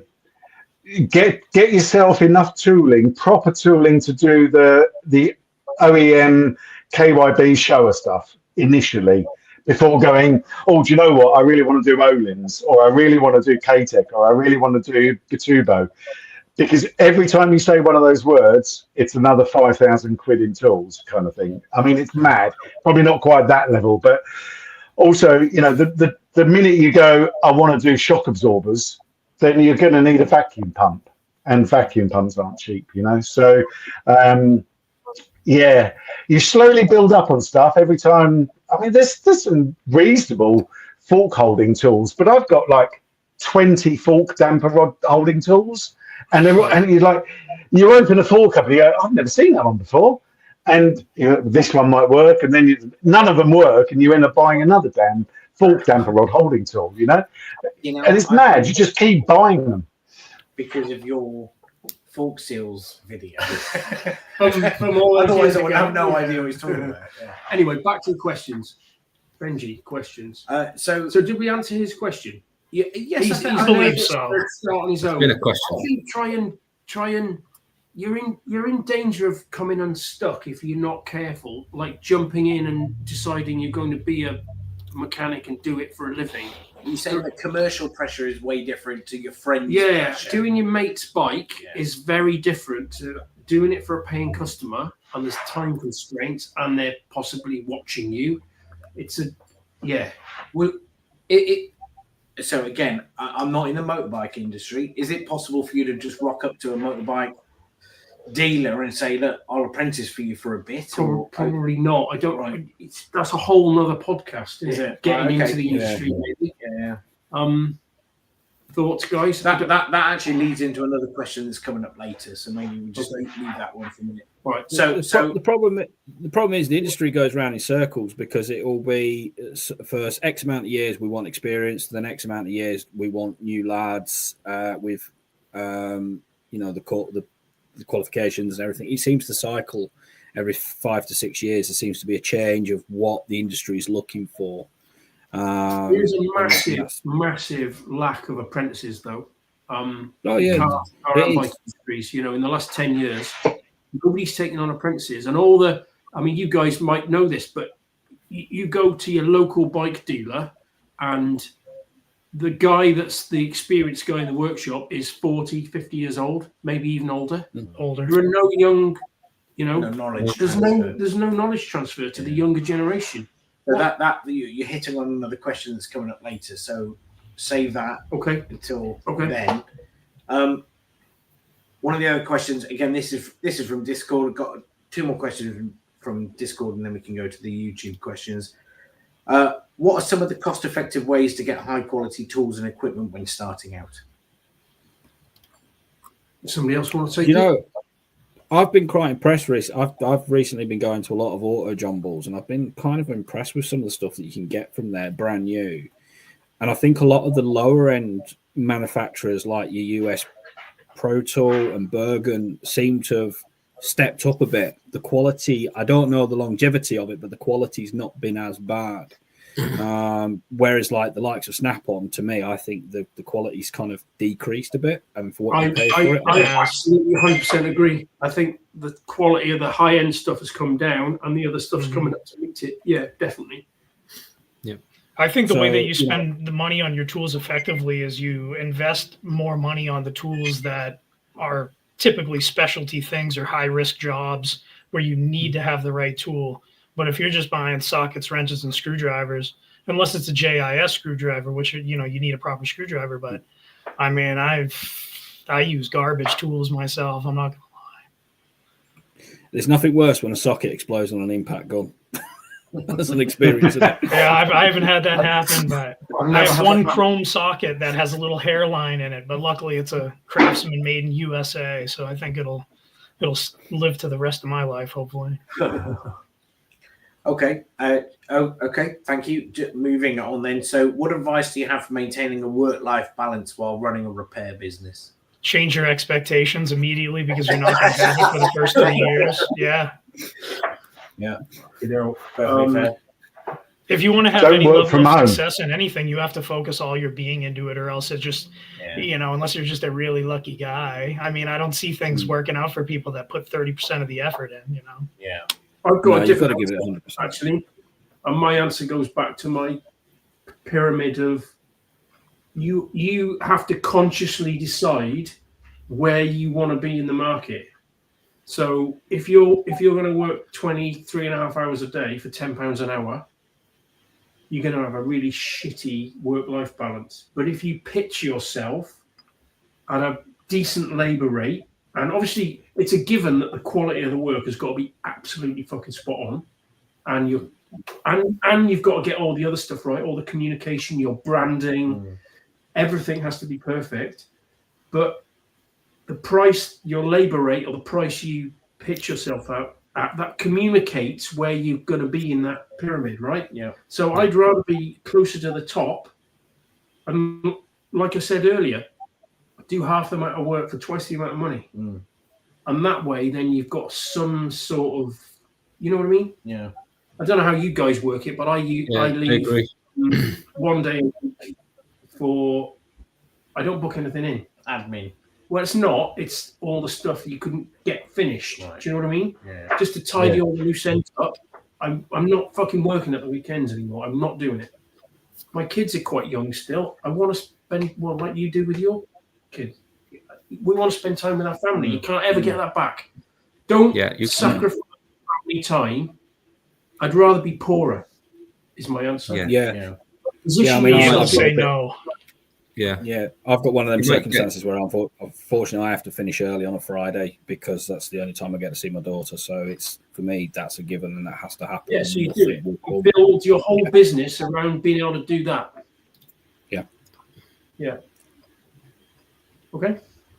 Yeah. That's my run. Fair enough. Okay.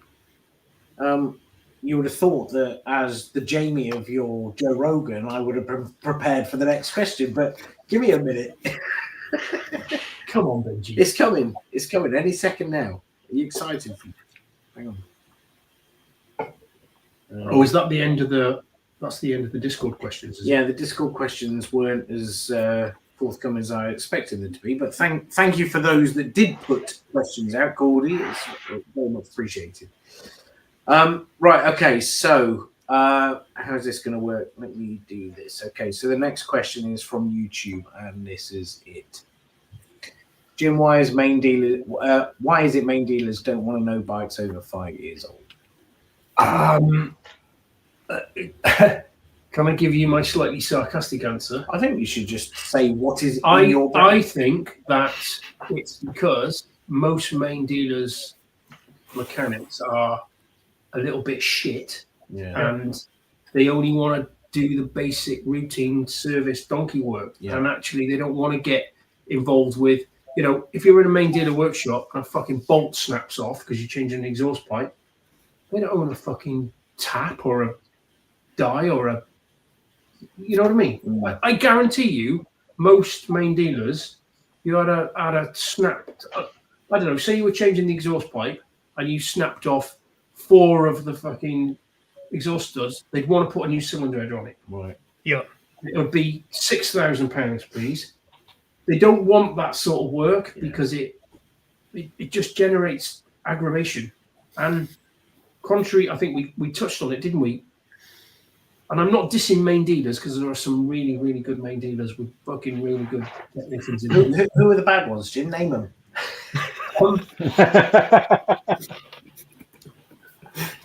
You lost me train of thought. There are some good main dealers. Yeah. They're paying not a lot of money. The poor mechanics in there, they're on bonus schemes. They don't want a fucking aggravation job. And generally speaking, if a bike's older than 5 years old, they're out of warranty. That's partly the reason. But you know, the aggravation increases the older the bikes get, and they don't want that sort of work. At least that's my take. What do you guys think? I think it's a great opportunity for us. Yeah, that's right.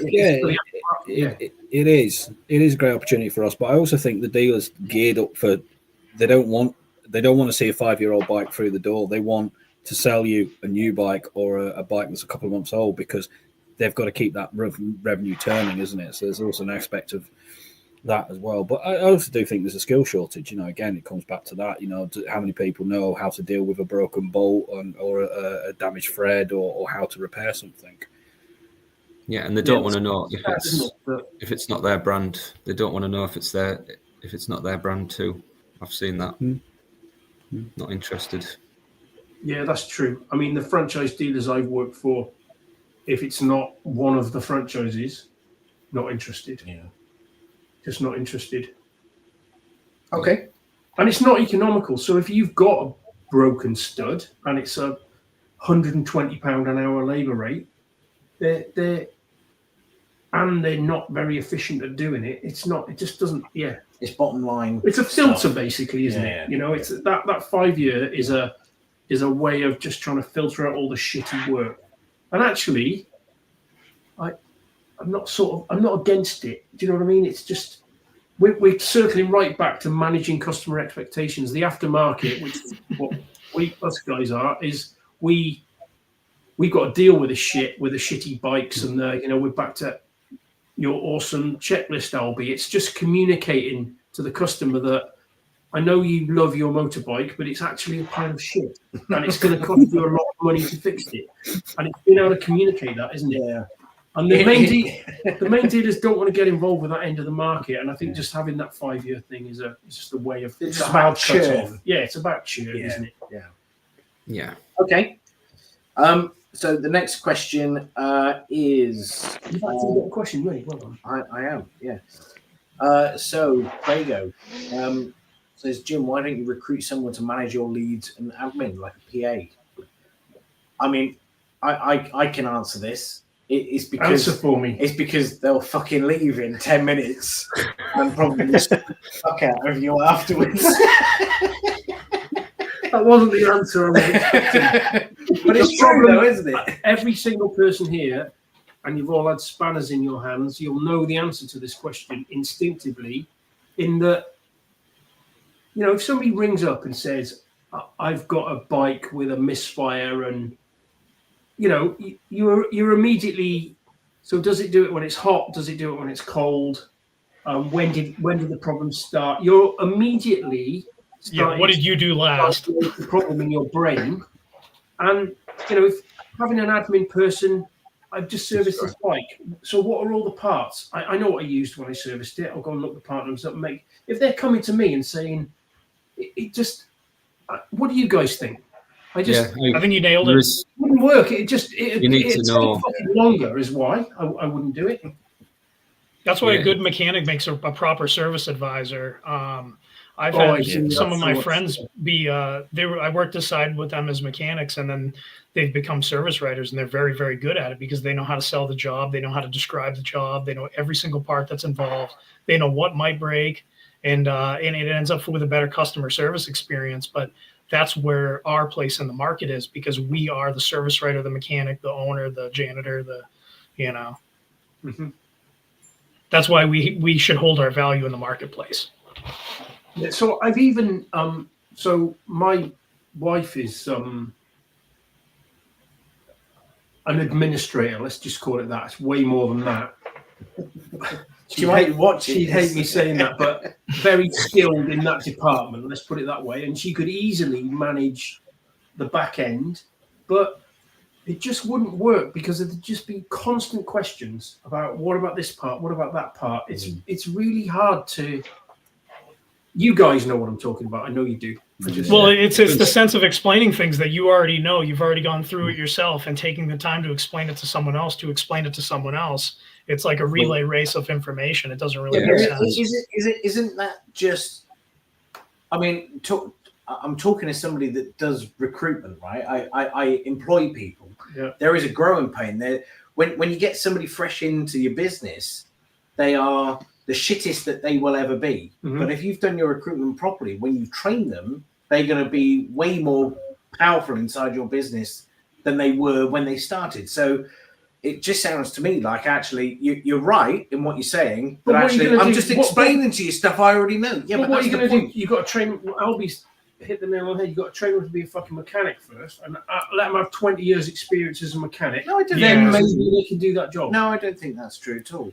I mean, if you're training them to say, it's one thing having a spanner in your hand and having the artistry that you need to be a proper engineer and mechanic.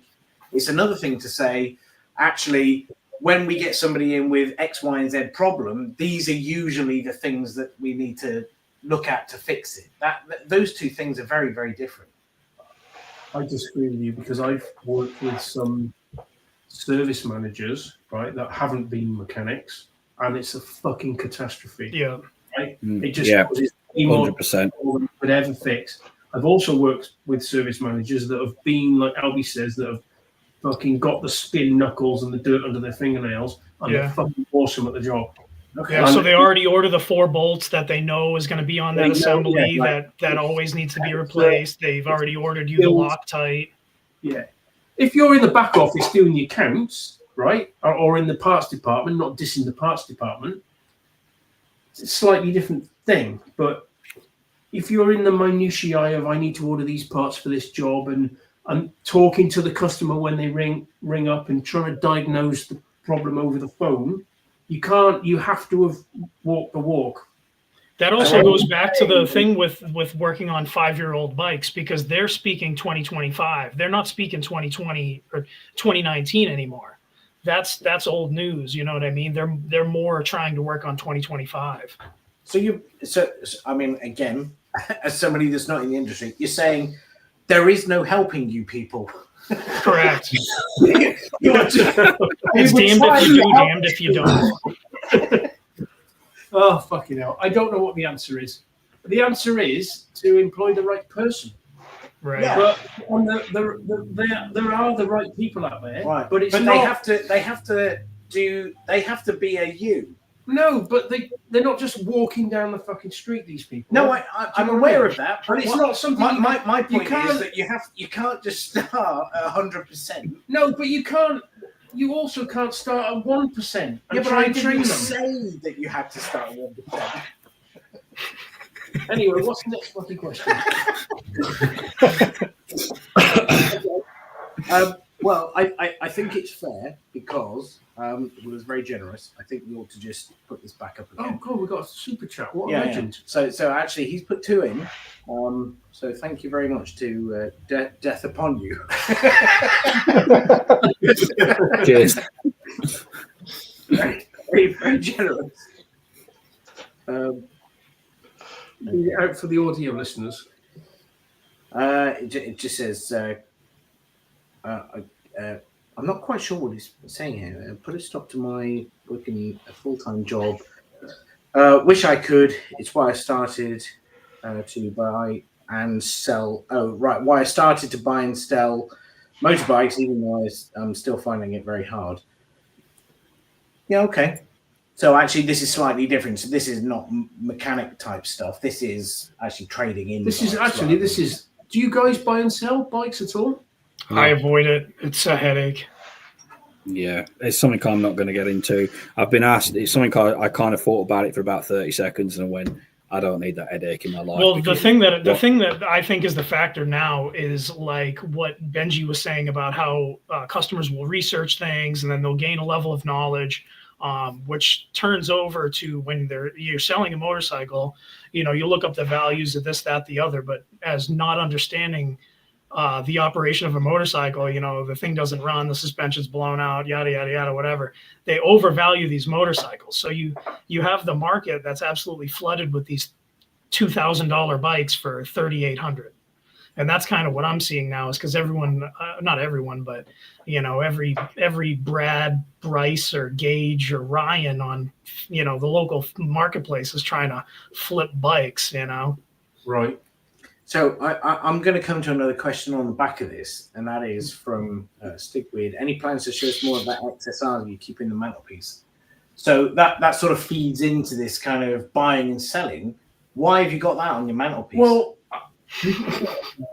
because the man's a legend that he's managed to get a wife that will allow him to have a bike in the house. Right. There's a story, right? She was like, there's no way that bike's coming in the house. He's like, fucking you watch me, right? So I got my piece of oak measured, my worktop, and I routed all the edges, made it nice.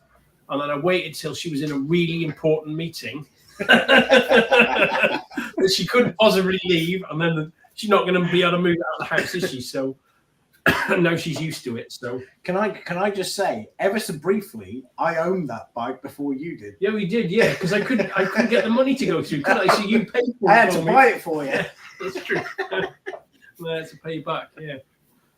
Yeah. So why did I buy that motorbike? Yes, because I always wanted a 60th anniversary XSR, and I didn't have the money because we moved into the house that year. No, just what is it? 2016. We'd been in the house 2 years, and we were renovating it. Didn't have the money.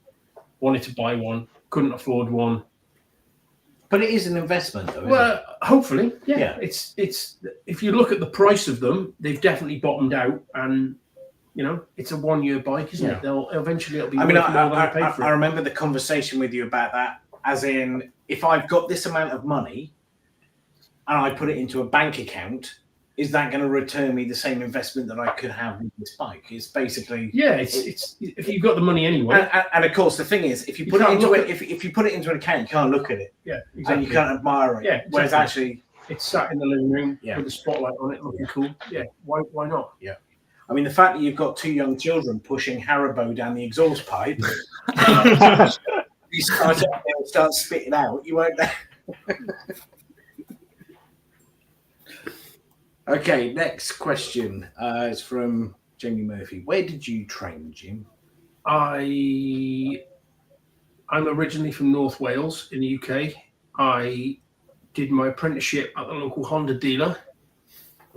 I was there from 1989 until 2006. Did my Honda apprenticeship, and then I went to New Zealand, and I worked for a Suzuki dealer in Auckland for a year. And then you don't want my CV. And then They probably do. I came back from New Zealand and I worked for Bill Smith Motors in Chester. So Bill Smith, when I was racing in the 90s, Bill sponsored me. He used to loan me because there was an offshoot of Bill Smith Motors, the bike shop. It was Bill Smith Racing, and he had all sorts of stuff. So I used to ride all kinds of weird and wonderful, like 250 Grand Prix bikes and all the race bikes that Bill Smith had going through the shop. He used to loan bikes to me that I used to race. And then because we had that relationship and he knew me, and he used to like loaning me bikes because he knew when he got them back, I'd repaint the fairing and they were like really clean, and you know what I mean? They've been gimified. Yeah, they've been gimified. Yeah. So he used to like, oh Jim, you want this TZ for the weekend? Right, okay. And and then because we had that relationship, I came back from New Zealand and I ended up working for Bill Smith for 5 or 6 years before I started on my own. Right. So I did a Honda apprenticeship, basically, for 5 years with a college. Just quickly, this, that, and the other, you know. what do you think of the? Wow. Was that somebody's compressor kicking? I think the compressor just kicked on. What do you think of the quality of Honda now compared to back then? It's nowhere near as good.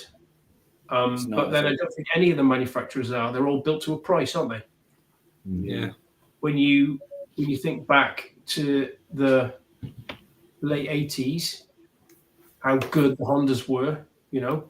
What do you mean though? Are you just being nostalgic, or do you mean? No, I mean what's the difference between now and? Good? I mean, if you got a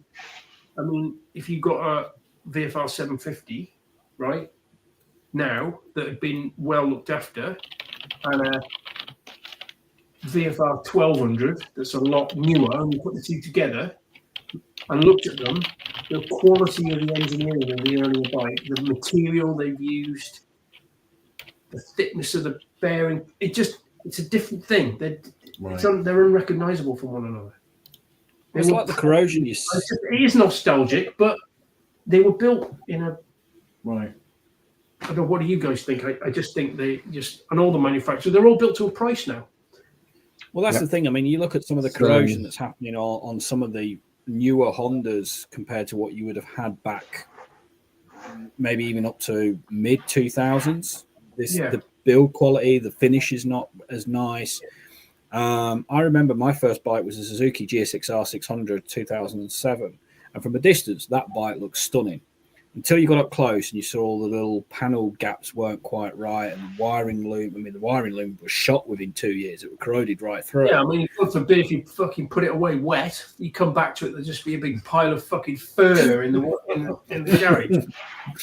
Yeah, and just little things like that. And I've just noticed with Honda over the last couple of years, they seem to be going down that route of not being as nice a finish as what they once were.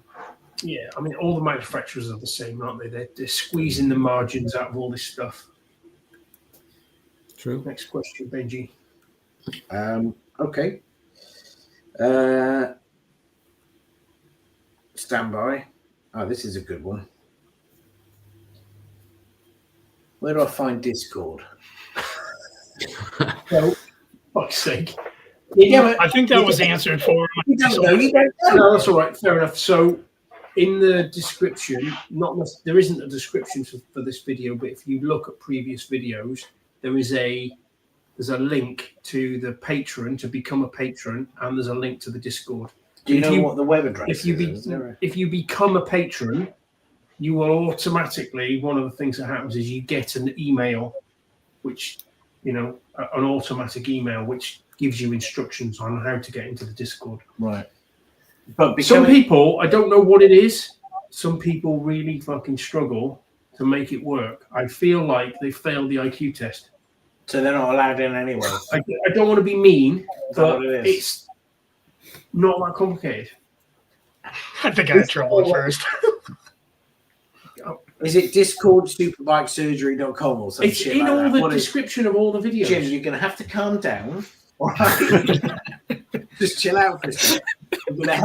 Compressor might go off again. Tony, I'm going to fucking make it my personal mission right now to tell you exactly where you've got to go and what you're going to do. Everyone else can just hang on for a sec. The tricky thing about Discord is how it's laid out, and it's all into separate little blocks. Yeah. And the way Jim has it as topics, which I think works very well. And people struggle with you have to, when you become a patron, well, you guys know this, but when you become a patron and then you get access to the Discord, you have to connect your Discord account to your patron account to make it work. Right. It is a little pain in the ass. You didn't put it in this video for fun. I mean, the first video I chose, if you type Superbike Surgery patron into... Oh, I've got it. Right, hang on. So, right, listen carefully. It is patreon.com, patreon.com/Superbike Surgery TV. If you go there... Or to any of the descriptions on any of the videos and click on the link. Apart from the one that I just pulled up, but yes. And then it basically says join for free. There's a big button that says join for free. I think, Jim, I don't want to speak for you, but you prefer if they didn't join for free. The problem with joining for free is you don't get access to the Discord. Yeah. And the Discord is where it's happening. So yeah. So anyway, if you go there and you click the join for free button, it'll probably take you to the bit where you can actually get access to other pay things. £1. But that's the way to do it. Right, next question. And then I really need a piss. So we're going to have to call time. No. I'm sorry that all these people have put questions in. You're going to have to hold it. You remember Rob Hunters? Do I remember Rob Hunters? Yeah. Is that a yes or a no? I don't think you do. I don't think I do. All right. Thanks. I don't understand the context though. So, okay. What is a good way to get business drummed up when you're just starting out? How do you build a customer base? Well, we touched on this, didn't we? We did. I'm the least qualified person here to talk about this. When I did it 25 years ago, nearly. It was a half-page advert in the Yellow Pages, and I went to bike meetings and basically put myself on show, But it's a different story, isn't it, with social media and YouTube? It's Google Ads, or you can go to your local bike meets and things like that. I think the bike meets still stands up, doesn't it? Yeah. Yeah. Well, that's one thing I'm going to do with the Ducati ST2. I'm going to have the panniers what do you call it, vehicle, like vehicle wrap, but not, sign written. That's the word. Yeah. So I'm gonna have the panniers sign written. So when I go to bike meet, I mean, it's a good excuse for a night out, only for a bike raid, but it's going to be there. This is who I am. This is what I offer. Hopefully, if I get MOT put in place, have that on there, and hopefully, drums up some business, mobile transport. So the only problem is you've got to ride. Handing out leaflets thing, you can't. If you're in the right environment and there's a lot like a bike meet in the evenings and there's lots of bikers, just hand leaflets. Yeah. Because if you do, you make sure you get that first customer and you do an amazing job and blow their socks off, they're going to tell 2 of their mates. And that's how my business grew. I just word of mouth. I just my old boss, who's dead and gone now, who was a legend, and I remember this, he always used to say, "You're only as good as your last job." And it's true. Live by that. Doesn't matter how good you used to be or you think you are, you're as good as your last job. You measure yourself by the last job you did. Yeah, my father always said everything you do is a self-portrait. Yeah, 100%. I like that. Yeah. Fucking hell, this is deep, isn't it? It's good though. Yeah, my father told me that when I was like 5 years old. That was a hell of a thought to ponder. It's stuck with you. Okay. So a question from David there. Will any of the team here train any new apprentices? Oh, I'm trying to. I've got a son who might be interested one day. Lucky guy. My son is not interested. Is he not? No. I think Megan would be. I probably shouldn't say her name, but I said it. Yeah. Is more interested than the other one. Yeah. Bob. It's really tricky for me to find anyone, really. It could be just a rural location, We're stuck in the middle of Lincolnshire here, but yeah, really difficult to find apprentices. I think there's a reason why there's a national apprentice shortage, isn't there? All the motor cars and bikes, the industry's struggling to find. Nobody wants to get their hands dirty. Well, it's hard to scroll my TikTok if I have dirty fingers. Exactly. Yeah. Oh, it's bad enough trying to unlock your phone. I text my girlfriend about my dirty fingers. It's not worse than trying to unlock your phone when you've got dirty fingers. Yeah. Next one. No, that's it. That's it. Is it? All right. All right. Can we go now, please? Although Vince, actually, Nick was first. He said, "I don't know how many carbs have you done?" Oh, Jesus Christ! Hang on a minute. All right, talk amongst yourselves. I've got a list. So, in the last 12 months, I've completed. So this will be from January last year, 162. Really? Oh, shit. Jesus. That's a lot, isn't it? It's a lot of carburetors. Yeah. Well, you know what it's like in my fucking workshop with racks of the fucking things. I got speed racking, and as they come in, they get given a job number, and I'll have an eyeball, and I'll order the bits I think I need. There's probably 20 sets of carburetors in there at the moment. Man. Just constant. That is a symptom of YouTube success. That is a symptom of YouTube, yeah, 100%. And it's good because it's all the other work I'm doing. Any little gaps in the diary get filled in with carburetor restoration, cleaning. Are we done, Benji? Yeah, I think so. Should you make us an outro video? No. Oh, you said you would. No, did I? Yeah. Said, You did. Like an outro video. Oh, fuck. You did, yeah, you were there. You did. Well, I mean, Play a compressor sound. It's 20 minutes, and I'll do one then. It's fine. We Just kill it dead.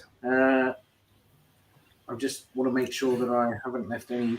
If there's anybody that's got a question, please put it in the comments right now, and we'll get to it. Otherwise, that's it. Just before we wrap this up, just for me personally, I just want to say thank you to Jim for putting this together, for replying to my email way back when, and just been fantastic for everything you do. It's been great getting to know you guys, and I've really enjoyed tonight. So thank you so much for this. It's very, very welcome, mate. That, you know, it's personally, I get a lot of joy out of help. You know, like tell you what gives me the most amount of satisfaction is when I don't get to get that involved with the Discord because I'm so busy. But when I see people's interaction in the Discord, you know, I don't have to have anything to do with that. I've built the Discord and people are coming together. And like you say, you got the tooling from from Simon. From Simon. It's just that sort of stuff. It's brilliant. It's absolutely brilliant. Yeah, it is. It is. I mean, you know, they're all friendly. It's yeah. You don't need to thank them. Especially because going into this new chapter and stuff like that of my life, and you know, I've wanted to work for myself for a long time, but you know, I feel that I'm more comfortable now with enough experience behind me to kind of go right. Well, I feel like something's pushing me now to do it. You know, and you the sort of the reason, if I really think about it, why I wanted to start the Discord and the thing is I've been an independent mechanic, you know, working on my own. It's just me. I've got nobody to talk to, you know, poor me. But you know what it's like. If you've got a problem with something, you just want to sound, you know, just want to, what do you think about this problem? Do you think it's this? Do you think it's that? It's really helpful to have people around you, especially if you work on your own. And that was the idea of the Discord, is bringing sort of like-minded people together where you can just take the piss out of each other if you want, but actually, they're like-minded. You've got a problem with something. You think, what do you think about this? And it's valuable having people around you that think of you and do it for a living. And anyway, I really fucking need a piss. No. Well, let Jim piss. Thank you very much for the opportunity, Jim. I really appreciate it as well. And I just hope that anybody on the Discord knows that they can message me any question. I don't really care. Yeah, well, you're one of the admins, and Mike is the other admin. As you know, you come up in yellow in the Discord, and then Gordy and Westcourt Paul, just a massive thank you again for doing the thank you guys, because I just don't have the headspace for it, and they're doing a brilliant job. So I'm there in like a pinky purple color in the Discord. So if you want to thank them, so Sean has just asked a question in Discord. So you're gonna have to wet yourself. Because he's paying his £1 a month. I really am going to piss myself on fucking line. If he turns back into the beginning of the chat, I think he'll find the answer to that question. I'll get with the question. So, hang on, I'm going to find it. What did he say? How did you guys get into bikes? Most of the guys I have met started out racing. Very few have had actual dealer time. So I got into bikes like I think a lot of people in my generation. I had a Honda C90 that I rode around the field with my mates when I was like 10 years old. You know, then got into schoolboy motocross. Just got obsessed with motorbikes. Did motocross when I was a kid. I badgered the local Honda dealer for a Saturday job. Ended up getting an apprenticeship there. You know, it's like literally my earliest memories are just motorbikes. Yeah. What about you guys? I was 16 when I took my first motorbike apart. Yeah. What was it? Yamaha RS 100. Oh. Bought it, crashed it 3 weeks later, bought it off the insurance company and took it apart in my back shed, my mum's shed. And took it apart, rebuilt it, and it miraculously worked. I don't know how I managed that. What about you, sold that. Yeah, I think it was my dad bought it was a Honda 50, some sort of cobbled together bike we used to ride around the fields as kids. And then I remember he sold it one day, and I was devastated. And I said, "What? How much did you get?" He was like, 50 quid. So I was just absolutely distraught. And then, just growing up, lots of bike rides on the back, you know. So, and then obviously tearing into things myself, just working through car engines and things like that. That's how I got interested in bikes. What about you, Albie? How young were you? Well, what got me into bikes? I had a realization in my life that it costs a lot less money to have a lot more fun on a motorcycle than it does in a car. Yeah. Yeah, no fair dues. Bill? My grandfather had a Manx Norton, and I remember that thing being fired up and the sheer noise of the thing. And I went down the car route for a while, and bikes were always there. I was 24 when I did my bike test. That's another story. And I kind of kept on doing the bikes, doing the cars, doing the bikes, doing the cars. And it's kind of got to the point over the last few years, the last 6 years, I've just kind of heavily focused more on the bikes and dropped the cars because saying that bikes are getting more and more complicated now, but the car side of thing with the EV and all that, I was just like, I don't want to work on that thing live. Forget that. I know we're kind of getting it a bit now with Kawasaki and stuff like that, and some of the manufacturers looking at it, but yeah, it comes to a point. I don't want to play with 1,000 amps. Oh, fair play. Right. So, can I wee now, please? Not like this. Dismiss the poor man. I just to mention it, because there's a lot of comments out there. There's a lot of love.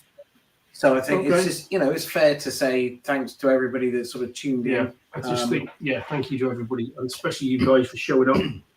I know you were in it a little bit, and it is nerve-wracking. I don't know how many views this video is going to end up getting. Just whilst you do this closing monologue, can I do this? Yeah, oh, that's nice.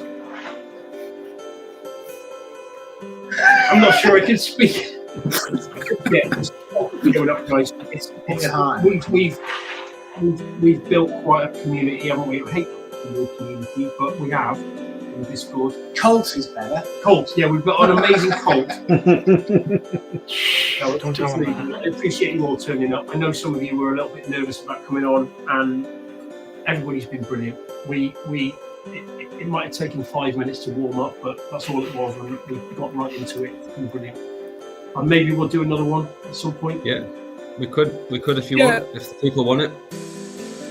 Yeah, because I mean, like I say, I'm starting my journey now. So if people want to, we should share 6 months' time, want to talk. It'd be cool to see updates. Yeah, I'm down the Dole office. So Ben was supposed to have an outro video, but because he hasn't made one, we're just going to fucking cut it dead. Well, I'm going to press the outro button, but I don't know what's going to happen. No video. It's just Is it? Yeah. All right. Anyway, so everybody that's watching, I think you guys will still be here when the live stream stops, and then we can.